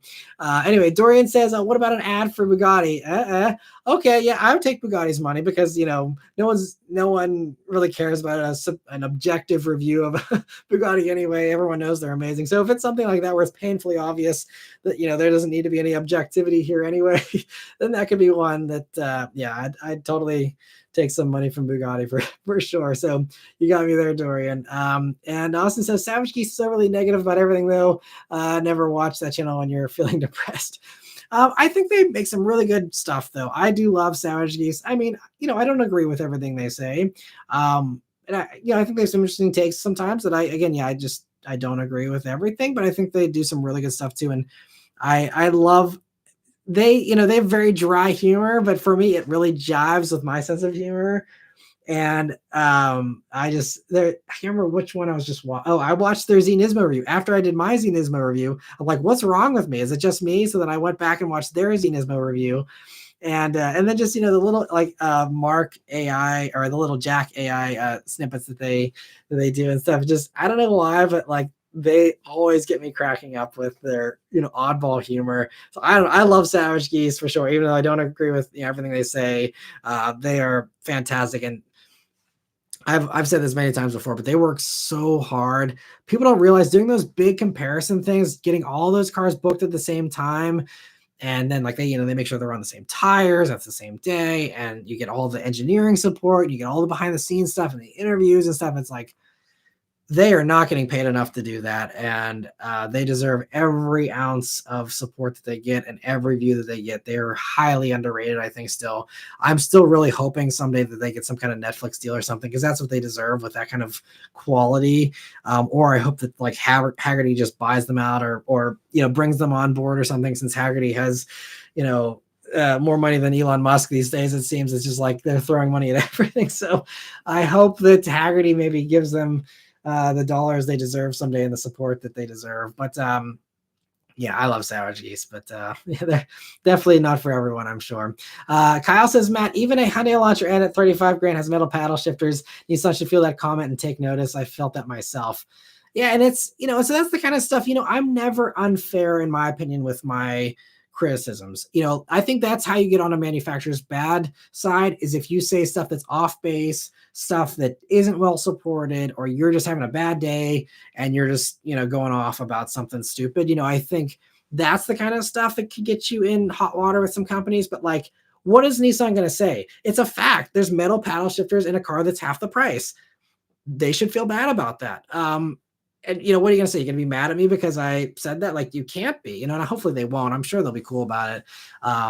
It's actually kind of funny. One of the people that works at Nissan's PR now used to work at the Shell PR on their side. And so I actually have some history with him. He's a super cool guy. So I'm sure everything will be fine. But that's just, yeah. And so that's why when I do give criticisms, I always make sure that it's fair, that it's well supported, especially because I know I'm going to get a bunch of crap in the comments the second that I say anything negative as well. So I want to make sure it's like, how do you argue with that? And I try and make it as watertight of an argument as I can. But anyway, let me see here. So Marco says, what do you think of Toyota's electric manual? I'm very excited for it. Based on the reports that I've seen so far, it seems very promising. I'm so excited for that. Just like I'm excited for the Ioniq 5N with its manual shifting with the paddles, but the Toyota version having the actual stick shift is even more exciting to me. I'm one of these people that, I don't care that it's fake. If it's involvement and it's fun, good enough for me. We're not, beggars can't be choosers these days. And, not like I'm settling for, a compromise, but I'm just like, I would rather have that than just complete silence, just staring ahead in a regular EV. And maybe some people that's the dream. And if that's your dream, great. But if you're an enthusiast and your choices are a silent, experience with no transmission and no nothing, or you can have a fake manual. I feel like most people, they are like, oh, I hate fake manuals. But whenever we're in the truly electric age, when that's all you can get, you'll take the fake manual. I think, most people probably will. So, it's one of those things, 50% of something's better than 100% of nothing. So I'll take my 50% of a experience I used to have with a regular gas powered manual. And, I think that's a fine, compromise. And again, it's a gift. It's still a gift. They don't have to do its extra engineering work. They don't have to do. They could follow Tesla and everybody else and just go for, a totally bland experience, but they're not. And just another way that I know Two's not here in the live stream here to say I'm a Toyota shill, but another way that I love Toyota, like they're one of the few companies, and Hyundai and others, that are bothering to do this stuff that they don't have to do, but they're doing it. And that costs millions of dollars to, mess around with crap like that. And it's a pain in the butt to, I'm sure, integrate, and it's extra work versus just taking the easy phoned in approach of like, hey, let's just like do this like everybody else. They're not. And that's extra work. That's extra effort. And extra effort is always admirable in my mind, regardless of the result. Just the effort is still something you got to respect, in my opinion. But Dorian said he didn't realize that there was an electric manual. And yeah, Ford had their SEMA concept. Yeah, the manual and the electric, that was the lithium concept, the Mustang lithium, which I don't know. They never did anything with that. At least we can see here, but it'd be nice if they actually did something with that. I think there was a lot of promise there if they do an actual electric Mustang someday, but who knows? And SLMD says, what's up, Matt? Shout out from the grocery store while I shop. Thanks for joining in, SLMD. And I appreciate you joining in, and I hope the grocery shopping goes well there. Austin says, the Jeep Corolla diff overheats on track and turns off the all-wheel drive. Okay, thanks for the info there, Austin. So yeah, not ideal. And that's, if this is a track-focused car, they should have done that. So that's on them, and they deserve every bit of grief they're getting for that from Savage Geese, in my opinion. I don't know, maybe that's an easy fix. Maybe that's something that is a pain in the butt to fix. Evolving says it's not the diff that overheats, it's the ITCC. But yeah, either way, they did how many laps in this thing? Surely they must have found it overheating at some point. So why didn't they discover that in the development process? Like, that's one of those easy things they should have hopefully found, and how that slipped through the cracks is almost inconceivable to think of, but it did. And hopefully that's something they fix pretty quickly, and, honor the warranties of people that have that failure, and, fix it going forward. I mean, Ford made the same mistake with the Mustangs. Again, the PP2, the performance package level 2 with, tires, as wide as a aircraft carrier, and it's a track ready thing. And then it just overheats after 2 laps, and everyone was like, giant facepalm, Ford, what are you doing? And then what do? Okay, we got the Mach 1 now. Ta-da, we have coolers everywhere, fixed. And, so hopefully Toyota fixes that pretty quick, and helps out the current owners for sure. And Steve says, the reason why I watch and support the channel is because of your frank and honest reviews. You speak to the everyday driver and all of us. Thank you, Steve. I really appreciate that. That is exactly what I am going for. I'm so glad that does, resonate with some of you. I appreciate the hearts there and the support. Yeah, I really appreciate that, guys. And it means a lot. It's, I feel like sometimes it does feel like it goes unappreciated. I know there's so many good comments and so much support, but it's still just breaking through this glass ceiling with the algorithm. It's tough, and there's other channels that I feel like probably should be more critical, or I feel like might have their own biases that keep on just taking off and doing great. And it's it's one of those things that I guess I just hope that someday the honesty and the frankness will, have more widespread appreciation. I mean, it's not like I'm a small channel, but it's getting tougher and tougher to get views on YouTube these days. So I really hope that, stuff like that Z video really helps stand this channel out as like a channel that is, completely unafraid to say, the honest, frank truth of what a vehicle's like, at least in my experience. And hopefully that sticks with people, and, they come back for more in the future. But Let me see. I appreciate Dorian asking about the ITCC. I didn't know what it was either. I wasn't going to ask, but I didn't know either. But intelligent torque controlled coupling. So thanks for that evolving, for letting us know. Austin says Throttle House guys always crack me up. They must have a team of writers. Yeah, they really are doing like the Top Gear thing as far as, really having a well written thing, and that is one thing. That's my kind of in my dilemma, because I can't think of amazing jokes off the top of my head a lot of times. Every once in a while I'll throw in a little crack here and there, but I like being unscripted, but I can certainly see the giant appeal that clearly has paid off for Throttle House by being scripted and planning your thoughts ahead of time. It's just my whole thing is my like unfiltered first reaction.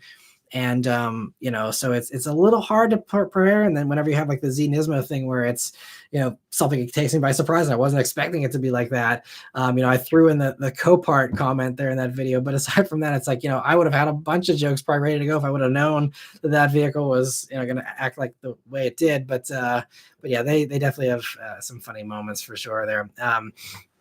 And Austin says Nissan can also clearly see the Z Nismo losing traction during a review on numerous occasions. Yeah, and so that's why I wanted to show the road in that video to like prove my case that like, look, this is a dry road, this is a sunny day, the road's getting sun. I'm filming this in the middle of the afternoon. It's 60 something degrees, which you can see on the infotainment screen whenever I'm filming that in the interior clips. It's all there. Like it's not like I'm driving this car in the middle of winter on hockey pucks or something. Like this is supposed to be good, and it's not. So again, and some people, others said maybe there's some theorizing going on. People were like, well, maybe the tires have been compromised in some way. If maybe they were exposed to freezing temperatures, it didn't get down to freezing temperatures when I had the car. But maybe I didn't see any cracking on the sidewalls or any other things that would tend to indicate a compromise. They had plenty of meat on the back of them. So I really evaluated that. After that happened, I got out of the car and I was inspecting the tires and trying to figure out like what it was. The only other thing I could potentially see is, they did do tire shine on the edge of the tires, and I saw there was a little bit on the very edge of the tire itself there. But I still don't think that could have compromised it even that much. Usually, the actual slick part of tire shine gets slung off immediately the second you start driving at any kind of speed. And so after 20 or 30 minutes of driving, it should not have, been an issue there, at least that much. So I don't even think that's a viable, explanation. I don't know. I wish I had a better explanation. And maybe Nissan will try and chime in, or maybe they'll send me another one. I'd be happy to test another one and just give it another spin next summer or something, and just be like, is this still the case? That I just get a bad one? And maybe I will try and revisit the Z Nismo, just because I don't want to hate the car. I don't want to, give a terrible verdict on it. I never want a car to do badly. I'm always pulling for, especially a sports car, I always want them to do well. I want them to sell a gazillion of all of them so that we have more sports cars and other companies make more too. So, it's not something I wanted to say for sure. So, I'd love to, try it again and see. So we'll see. But yeah, anyway, Running Wild with Milwaukee Buck, thank you so much for the super chat. He says, hey Matt, with cars having automatic cruise control and braking systems, do the taillights illuminate when the car is slowing down in traffic? Yes. Anytime it's applying the brakes, it will have the taillights come on there and give you the brake warning still. And some EVs even will do it for, depends on how aggressive the regen is when you're slowing down. But if it's a certain threshold on the regen there, even if you're not actively putting on the friction brakes, or you're not pressing the brake pedal down, even if it's just slowing itself enough with the regenerative braking with the EVs, that can even in our Mach-E, there's been times where I've been like, oh, look, the brake lights are coming on and I'm not hitting the brakes, but I'm just going down a hill and it's regenerating enough or whatever that it's doing that. So there's definitely some times where that can happen, especially if you're someone who does one pedal driving, where it's really being aggressive with the regen there, then it'll do that again, even if you're not even hitting the brakes. But thank you so much for the super chat, and hopefully that answers your question. Let me know if you have any follow-ups, for sure. And let me see. Spy Harpy says, given I always drove manuals, I got a shifter, a Ninja cup holder for my Model 3 Performance. I punch it, lift it, shift to second, and so on. It feels good enough, although it's all simulated.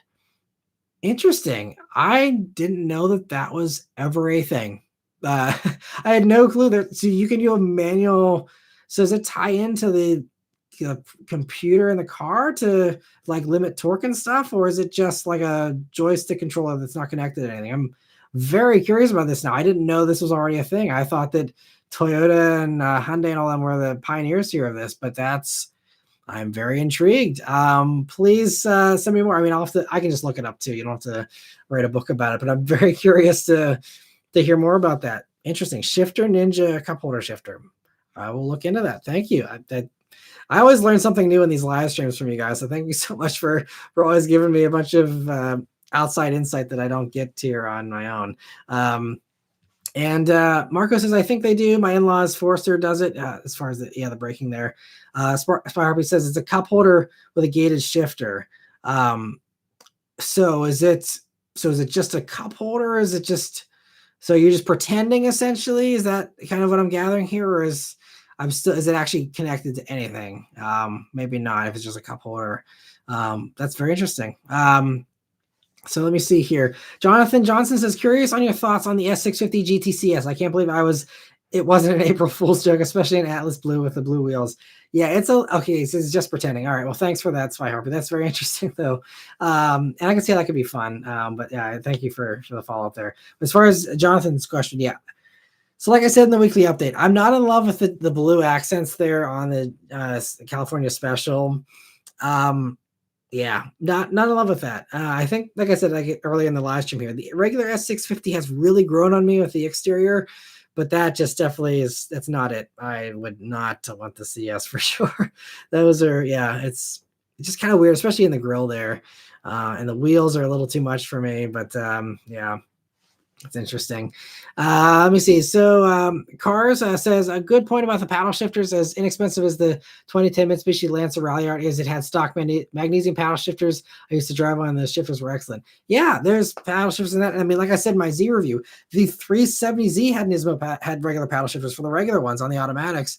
And so, I mean, I'm sure that maybe it would have had to be restyled for the new steering wheel to fit in or whatever. So it's not like it's a direct swap or anything, but like you already have paddle shifters on the part shelf from the old generation.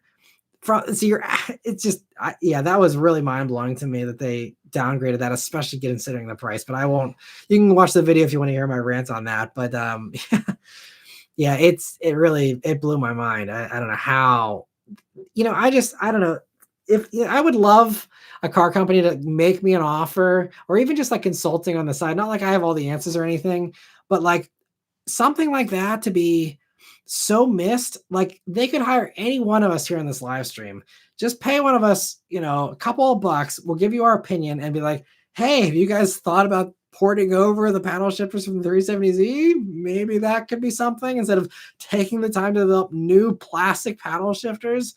Like, I can't imagine a world where that was justified. I'd love to be a fly on the wall in that boardroom meeting when a whole group of people said, yeah, let's downgrade to plastic and charge double what the old Nismo costs. Like, I want to know. I want to understand. I don't want to just be an armchair quarterback here. I don't want to be like a prick about this, but I just like, how do you justify these things?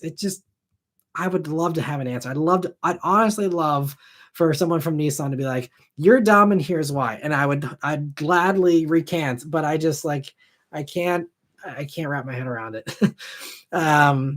Anyway, let me see. So there's two. Thanks. He says, sorry I'm late. Still filing through the sponsors in the basement. I appreciate you joining in, Sue, and thanks for the joke. Yeah, I actually messaged Two this week because he always makes jokes about Raid Shadow Legends sponsoring the video. And this week, Raid Shadow Legends reached out and wanted a sponsor, and I actually said no because I don't think I've quite sunk to the Raid Shadow Legends level as far as taking money from sponsors. But that was really funny that Two actually manifested, that is the word. He manifested the Raid Shadow Legends sponsorship into almost becoming a real thing. So, thanks for joining in, Sue. Dorian says, hey, Matt, do you know about anything going on with Porsche synthetic gas? That would be a popular review. I saw a few obscure things on it, but it seems sweet and could save the 911 forever. So there's been a lot of hype about the e-fuels and that potential. If you look at Porsche's own thoughts and their own comments on it, they aren't planning for it to be any kind of savior for new gas powered vehicles. They basically just are doing it excuse me, to support the existing community that's out there and all the 911s and all that of, the decades and decades. Excuse me. So that's all it's really going to be. They're going to ramp up production of the fuel, and it's going to be used in motorsport. Shell, actually, that's one of the things in my Instagram post with Shell this week or last week at SEMA. They already use their renewable fuel that Shell developed on their own. That already powers the whole IndyCar race series. So, racing, those types of things are where, you don't have to have obviously a ton of volume there anyway. So, those types of things work. But as far as regular gas powered vehicles, it seems like, everyone is now that they're so invested in the EVs and they see that just EVs are so much more efficient. It just makes more sense. And, even like, we're seeing now with the new Ram Charger, they still have a gas V6 engine, but it's just powering an electric powertrain. And since we have all these electric powertrains, I think people are starting to see, at least the engineering side, that it just makes sense. I mean, this is why locomotives have been powered this way for a long time. It's obviously not the most fun character, but it's technically, I believe, more efficient to just have your gas engine power or be a generator than it is to have it, power the wheels and all the drivetrain losses and all that. With the Ram Charger, you get rid of all drivetrain loss, and so that motor immediately becomes more efficient. And, obviously there's the downside of the batteries and producing that and all that. So, I mean, obviously we could debate it, and I don't have all the information to make an intelligent argument, right off the top of my head. But, not only just Porsche synthetic gas, but others they're working on this stuff, especially like, I was actually talking to one of the Shell engineers at SEMA last week. And I asked them about it. I'm like, so what are you guys doing? Obviously they have, again, the IndyCar fuel. But I'm like, what are you guys doing as far as, are you looking into the e-fuels? And, she said, we're looking into everything. Like, and I think the thing with Shell and all these companies, like, they want to still be the dominant energy supplier, whatever the energy is. So if everyone's already decided it's not gas anymore, okay, then it's like, do we need to be the king of EV charging stations? Do we need to be the king of hydrogen? Do we need to be the king of, synthetic fuels? What is the pipeline? So that she said, like, we're working on everything. We're going down every avenue to try and have, some type of working thing for everything, so that whatever the general consensus ends up being, in 5 or 10 years or 15 years, whatever it ends up being, they will hopefully be there and ready with, a multi-pronged approach to whatever. And all the companies want to do this because they don't want to, they're some of the most profitable companies in the world. They don't want to give that up. They're not going to just concede, the electricity production to the electric providers or whatever. Like, they want to retain that leadership and that top dog status. So, they're looking into this stuff, and, they just, it seems like e-fuels just isn't the perfect solution, just yet. And maybe it will get better. But, there's still some emissions that get emitted when you're doing e-fuels as far as producing it. Still not totally clean. It's just that it's offset by other stuff to make it net clean, as far as all that goes. But it's very complicated. But, Porsche themselves, if you ask them, they're like, no, this is not going to be the lifeline for the gas engine forever. This is to keep our old stuff on the road, and that's it. So I wouldn't get your hopes up about e-fuels. Again, who knows? Maybe things will change. Maybe that will come out ahead for some reason down the road. But right now, it doesn't seem like that's going to be the way it'll go. But, anything's possible. Like I've said many times before, this stuff is a long way off in the future before we're actually faced with the reality of, all this stuff switching over to either EV or, hydrogen or whatever, we'll see. So I think it's still to be determined. And Truck and Car Guy says, I'm just hoping Nissan won't be lazy with the next GTR should we get one. Well, it sounds like they're going to do solid state batteries. We won't see it till 2029 is what I was talking about in the weekly update this past week. I don't think they're going to go, I'm trying to think of a non-swearing way to say this. I don't think they're going to go half-hearted with their approach on the GTR. So, I feel like they're going to do it right. And that's why we're going to be waiting an eternity probably for it, because they're going to wait until the solid state battery is not only good enough, but also good enough for the very high demands of the next gen GTR with 1,300 horsepower, whatever they want to do with it. So, I think it's going to be good. Hopefully. It's going to be forever, so don't expect it for another 10 years. And running wild with Mockingbuck, thank you so much for another super chat. He says, I don't think of car menus like city builders. They don't know what they're doing. Car manufacturers like city builders. So, maybe it's just because I've spoken with so many car engineers myself, from all these media launches that I've been on. I mean, again, people make mistakes. No one's perfect. No one's all knowing and all knowledgeable, but I think the people working at these companies are very smart people, that have millions and billions of dollars on the line with this stuff. And, I feel like they they deserve the benefit of the doubt. I think most of the time, even if the execution is flawed, sometimes that's for other reasons, market reality reasons. They have to compromise because they need to, keep things to a certain cost. This is actually a great point, for that. Like, was actually in the Savage Geese video about the Z Nismo, where they said that, they actually wanted to do a manual Nismo, but they didn't have the development dollars for it. And it was cheaper and easier to just upgrade the automatic and then use the excuse of the track times. But, it was basically they didn't have the money to upgrade that manual, that apparently that current manual, which is a carryover from the 370, couldn't handle that extra little bit of torque and horsepower, which really should tell you, if you're a Z tuner, watch out and make sure that you got your own, aftermarket clutch in the wings the second you breathe on that motor, because it sounds like that stock clutch is not going to hold anything more than stock power. But regardless, so I think that's one of those cases where, like, Nissan wasn't deliberately being dumb putting the automatic in it. The problem is the PR side plays it off like that, so that it makes the engineers look bad. But the reality is they didn't have the money to make the manual right. And they didn't want to have a million warranty claims with everyone blowing clutches because they threw the manual in there and it wasn't strong enough for it. So, they kind of had their hands tied. So there's usually good explanations for why things that seemingly seem dumb end up happening. And I'm sure, again, there's one of those explanations probably for why they went to plastic paddles on the Z instead of the metal ones. It just, that one seems a little hard to justify versus the mechanical stuff. But, usually there are good reasons. They might not be public reasons that we'll ever know, but usually there are, good reasons why people, engineers at least, do what they do with these cars. So I personally like to think that they know what they're doing. Again, no one's perfect. There's mistakes. There's definitely some head scratching things that happen, but usually there's a good reason behind the scenes why. We just usually don't know. And a lot of times they can't say, they don't want to say, hey, look, we're broke, that's why we can't put any more money into the Z, or whatever the case is, so they have to spin it, and people see right through it. And thankfully, channels like Savage Geese, which I didn't get that info. I wish I would have known that, because then I could have said that in my video too. But, at least some other channels, put that out there and be like, look, this is why, it's not track times. It's the fact that they don't have the development money, plain and simple. But I wish, if I was a PR person, I'd have that transparency. I'd literally put in the press release, like, this is automatic only. We'd love to do a manual.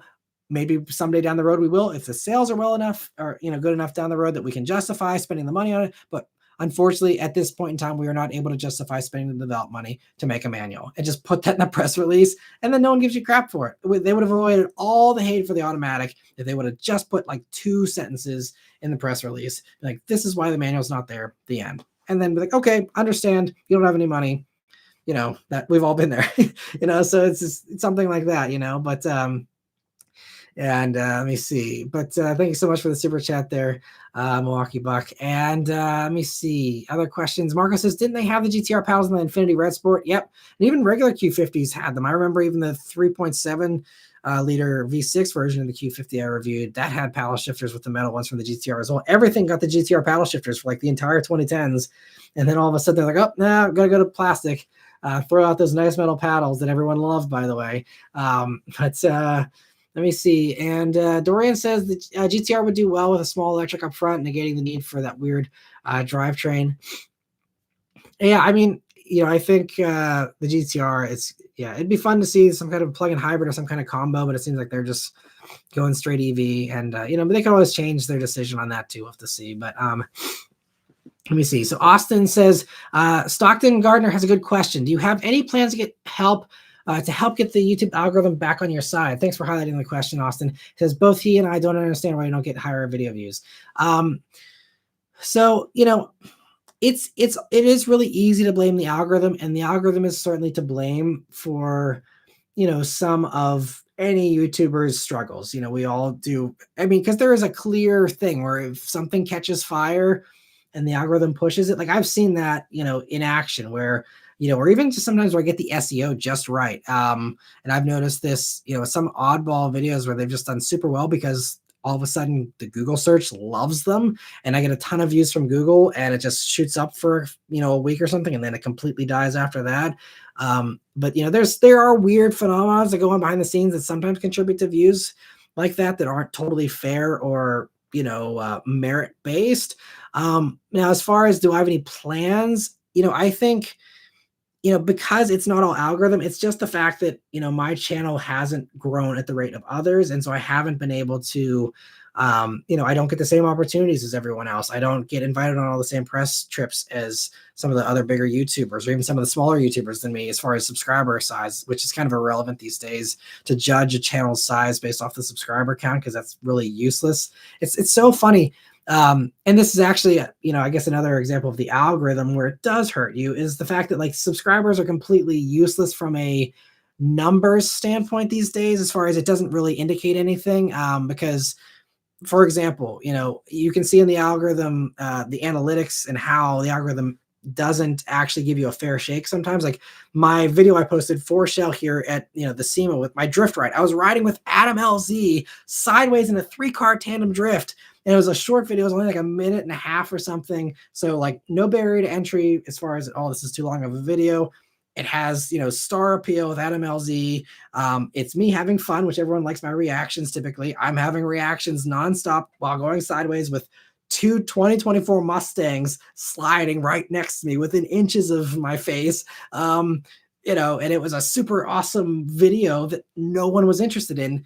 If you look at the view count, where I don't think it's 1,500 views, when you look at the analytics side of that, it's showing me that like impressions, it only got like, I can't even remember. I think it got like 50,000 impressions. And I have more than 50,000 subscribers. So if subscribers actually mattered and YouTube actually pushed and offered this video to all of my subscribers, I should have always exactly, 445,000 impressions on every single thing I post. And that's not the case, far from it. So there's definitely something there where, the algorithm is not giving me a fair shake, because I think everyone that bothered to click the subscribe button should at least have the video offered up in their subscriber feed or on the homepage or somewhere. And I'm sure, again, there's people that don't go on YouTube every day or whatever, but even over the lifetime of a longer video that's been up for a while, they never get to 450,000 impressions, which is, again, just someone seeing the thumbnail is what impressions basically count for. So, it never gets there, unless it's, again, a huge video that, then does get there or goes beyond that. But like, to me, every single thing that you post should match your subscriber number with impressions. And that's not the case. So there's definitely some of that there. Sorry for the very long-winded answer, but obviously this is my job. So I spend a lot of time, racking my brain over this stuff. But but I think as far as my views goes, I also have a lot of the blame on myself because, again, the channel just didn't grow. So I wasn't able to, get those opportunities. I wasn't able to, hire on an editor, hire on a videographer, which it's kind of one of those things. It's a chicken and the egg kind of problem of like, do you spend the money first on all the crew and then hope that that pays for itself eventually and take the risk? Or do you wait until you do a one-man crew long enough like I have to eventually maybe someday get to a point where hopefully it grows to a point where you can hire on an editor and then put out more videos and hire on a videographer and then make nicer videos. So it's one of those things where I haven't been able to keep up because I've taken the track of I'm going to be a one-man band and, try to do this all myself as best as I possibly can, simply because, especially these days, there's not enough money to go around. I could not afford to pay an editor a respectable amount of money to do these videos, which are a lot of work to edit. It takes me 12 hours to edit a car review typically. So, so sorry, long answer to your question, but I don't have any plans aside from the fact I'm trying to differentiate myself with the used car reviews, which most other channels don't do, trying to separate myself a little bit that way. Just trying to, do little things that I tried a few different types of videos with like, the used car bargains that I did beginning of this year. And I have some other ideas potentially for next year, but none of that and nothing outside of car reviews ever seems to really take off. So it's really just trying to be honest, try to, try and carve out a niche for myself with the used stuff. And I may lean into the used stuff even more next year, depending on how that goes. It seems like it's really hit or miss. Like that Impala SS video got, 195,000 views now in the course of 2 months. And then, some of the other ones like the Macan and the 540 and the Acura TL completely bombed. So, it's really hard to, I thought maybe that was the ticket, like, oh, I'll just do used stuff and people will love it. And then, at least again, as far as what the algorithm pushed to the people who did see the thumbnail, it didn't do very well. So, it's just tough. And I think the bottom line is there's a ton of competition. Every single day, there's a new person that's doing car reviews. Anyone with a smartphone can do it. You get a suction cup mount, you put it on your windshield, you can do exactly what I do. There's no barrier to entry, which is great because, the more opinions out there, the better. I'm far from, needing to be the authority on car reviews. It's great to have other options out there, but it makes it really hard to rise above. And even though, again, I have the head start of, a bunch of subscribers, that's not a guarantee these days. And there's channels with way less subscribers and me getting way more views than I am. So, there's really, nothing there. So I'm just trying to do the best videos I can and being honest and hoping that those things, pay off eventually. There's really no other thing. The only other thing that, has kind of, I think, maybe confused their algorithm a little bit for the channel is the weekly updates, because I think that's a completely different viewer for the most part. I know some of you probably watch both, but I think, the algorithm might be a little confused because those videos, like, people love and they watch the entire thing most of the time. And then the car reviews, people don't, people watch 20% of it or whatever, and they click away. And then, so I think that's sending mixed messages to the algorithm of like, do people really love this guy or do people not actually really love this guy? And I think they've kind of maybe compartmentalized that the weekly updates people really love, but this car review stuff they don't. But then the weekly updates never get views either. So, they've kind of had their own glass ceiling of, 10 to 15,000 views as long as I've been doing them. So I wish I had an answer. Unfortunately, just a 10-minute ramble about how I don't know how to really, turn it around aside from just working the hardest that I possibly can and hoping for the best. Yeah. And if you have any follow-up questions or any suggestions, feel free. I'm always ears to hear, what you guys would like to see. But I think a lot of you said you wanted to see the used stuff. You wanted to see affordable performance stuff. And that's kind of what I've been trying to do with the used reviews. It hasn't paid off so far. Maybe it will next year. So we'll see. But I'm gonna try my hardest because I really love doing this job, and I hope that it's something I can do forever. But with competition getting harder and harder, it might not be something I can do forever. We will have to just wait and see how things play out. But I appreciate all the support from all of you. It really means a lot. And like I said, if there's any way to help the algorithm on your end, just watch the videos all the way through. I think that's the biggest thing you can do, because then the algorithm sees you really love the video, and maybe they should push it to more people because you watched the entire thing. And that's pretty rare on YouTube. So that usually sends them a pretty strong signal. This person loves this video. This is a great video. And let's give it to other people as well. So that's the only thing I can say, on the viewer side that you can do. And even if you just, mute it and click away or minimize the window or whatever, you don't have to actually watch the video all the way through if you're not into it. And, it's just, that helps. And I know even ChrisFix, he was in here earlier. That's something he suggested to his viewers in the past is, just when you see the video pop up in your sub feed, give it a click and let it play in the background, even if you don't care about it, just because that could help. I mean, again, I'm not asking anyone to do anything because we all have busy lives and we have our own fish to fry, but that's one way to help the channel for anyone that's curious. Anyway, Kyle, thank you so much for gifting 5 memberships here right at the end. I really appreciate it. We got a couple more minutes. I know I'm behind on member questions, so maybe we'll go a little longer here, but I'll try and get caught up before we sign off here. 2 says, I'm waiting for a weekly update to get sponsored by Deadpool 3. Guess the sexiest man, Ryan Reynolds, watches weekly updates. Wait, is Kyle really Ryan Reynolds? Could be. I don't know. Yeah, I mean, I guess you could say that this past weekly update being sponsored by Mint Mobile, which is owned by Ryan Reynolds, I mean, technically I've kind of been paid by Ryan Reynolds for a sponsor thing in a very roundabout way. So, but yeah, and I don't think there's gonna be any kind of meet and greet for me in the future, but that would be fun. And Goth Marker says, just joining in, the Nissan Z is such a shame. I still feel there was an issue with the tires you had, but if not, then the new Nismo is the worst handling one ever. The cheap plastic paddles are awful. Yeah, I definitely agree. And thanks for joining in. Goth Rocker says, I want a Nissan to hit it out of the park. It's really sad. Yeah. And again, I really hope everyone can also test drive it if you're considering one, or if, just to make up your own mind about it. Maybe I did get a bad car with bad tires or something. I hope that's the case, because it seems like everyone else really liked it. But just honestly, yeah, I got to give my honest thoughts. And as you saw in the video, it was not behaving. So it is what it is. And Semisco Gamer says he's got to agree as well with the Nismo there. And Kyle says, I'll give you a special pre-screening copy of Deadpool 3. Keep it between us. Thanks for joining in, Kyle. And thanks again, Kyle, for gifting those memberships too. Jordan Carga says, Nissan's taking notes from Lamborghini with the decade-long development. Yeah.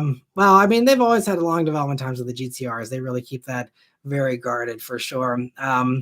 And B. Mitchell says, note to Nissan, give Tremec a call. Yeah, I mean, that's one of the, I mean, I think the transmission they use currently is the Mercedes 9-speed, right? So, I mean, they're kind of outsourcing the transmission tech there. But yeah, I mean, as far as the manual goes, I don't know what fits and what doesn't, but I wish there was some other way to, just call someone up, pay someone else to do the job if you can't.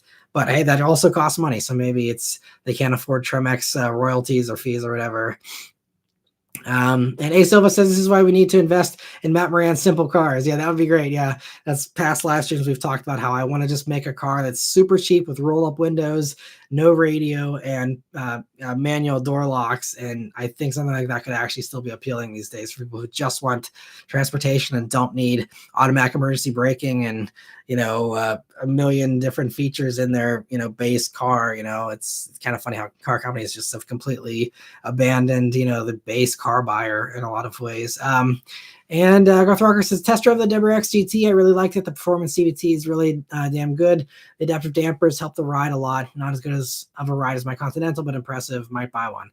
Well, that's great. Yeah, I hope if you do that you enjoy it. I still have yet to get my hands on a WRX GT. So, I mean, I definitely don't let me influence you, but if you do happen to get it, Garth Rocker, send me an email. Maybe I can make a trip up and review that and the Continental someday, because I don't know if Subaru's ever going to send me a WRX GT. Seems kind of weird with the way they've done that press launch. But anyway, Triton Carga says YouTube not doing its job. Madness. Yeah, I know.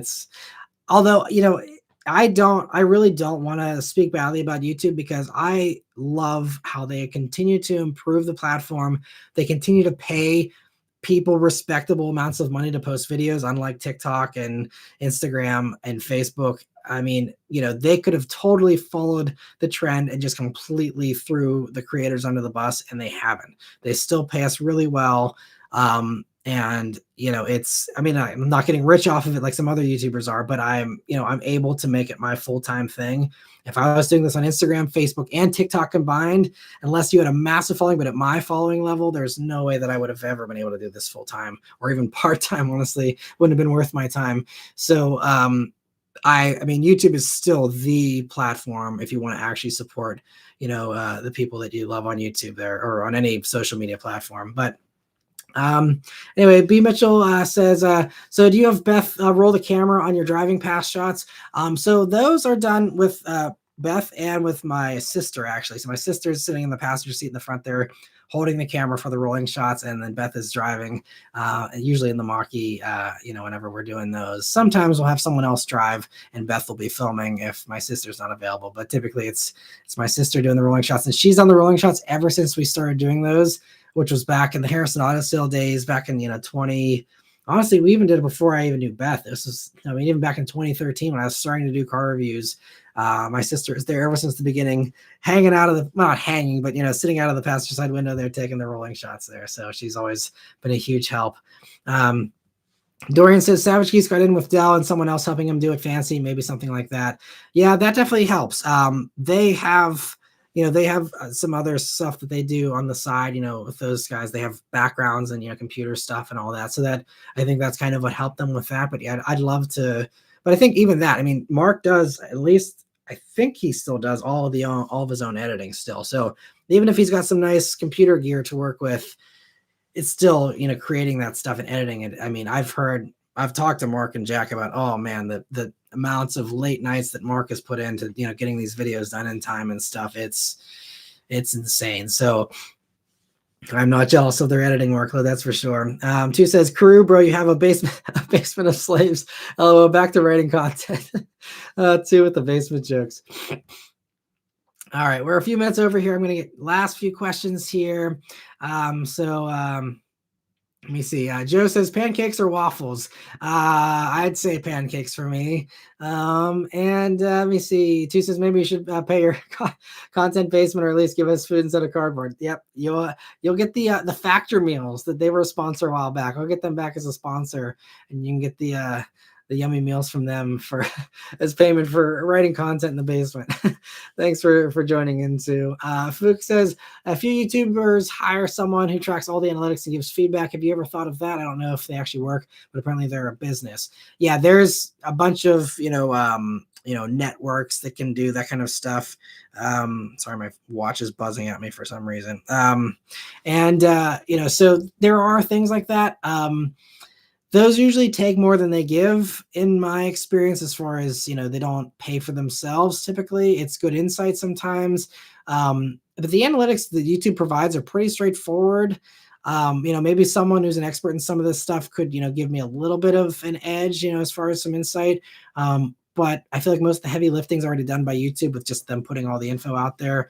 And they do provide some great tools about it. They have a whole list of like, here's the other stuff that your subscribers have watched in the past 7 days. And I see all the videos from, all the different, popular YouTuber channels out there that, it shows. I mean, it doesn't show by per user, but it's like a conglomerate of like, here out of all the, hundreds of thousands of views that you got this month, a good chunk watch this video, this video, this video, this video, make more stuff like these other fun videos. And it's like, yeah, well, I'm not going to be that YouTuber or do that kind of content. So it kind of, is a little tricky sometimes, but they do provide a lot of great info. Running Wild says, would you do a review on Matt Moran's simple car? I would love to review my own car, although it'd be hard to obviously be unbiased on that, but that would be fun to if I ever made that a reality someday. And Goth Marker says, love the weekly updates. Have to keep the Friday tradition. Yeah, definitely would love to keep those going. Hopefully I will be able to do them. It seems like they've been getting, the past few have been a little iffy, but they've been getting better views in the past month or two than they had previously, which gives me some new hope that maybe I can break through the glass ceiling with those of, the view counts never getting too high on those, but maybe I'll actually be able to make those a larger success in 2024. We'll see. Ali says, hey, Matt, first time catching you live. How's your weekend? It's going well. Hope yours is going well, too. Thanks for joining in here on the live stream. I appreciate it. And if you missed any of this previously, again, I'm about to sign off, but these always go live as a re-upload, and you can watch them after the fact, too, if there's anything you missed. And Lorenzo says, thanks for the membership gift, Matt. I think it'd be awesome if you did mini marathons of your old weekly updates like Motor Week does. It'd be cool to see how things actually turned out. You could do a live watch. That's a fun idea. That's a really fun idea. It's I don't know how many people would want to listen to me talk for that long. At least Motor Week's a little more variety with the hosts and the content and stuff. But I mean, that could be fun to look back. I'd have to really comb through the weekly updates about which ones I'd want to like marathon, though. It's a good idea, and it could definitely be fun, down the road. It's been kind of fun sometimes even seeing the headlines of like, ooh, here's this thing coming in 2018 and it didn't actually come, things like that. So there's some value there. I agree. That just would take a lot of time for me to try and like sift through. And I also don't have any idea how to do a marathon like Motor Week does, but that's definitely a cool idea. And that's something that I'd like to do someday. So thanks for the idea, Lorenzo. And maybe someday that'll happen. That'd be cool. Marco says, we definitely appreciate all the work you do, Matt. I can't imagine sitting 12 hours and editing a video. We all hope your channel blows up. I know. I really appreciate it. I'm preaching to the choir here. I know all of you who hang out and, watch these live streams for hours on end and, watch all the videos, I always know I have your support, and I'm so thankful for that. And I know I can count on all of you guys, but it's just, the mass appeal is what I got to work on. And that's, the thing that hopefully I can, get a little bit better at next year.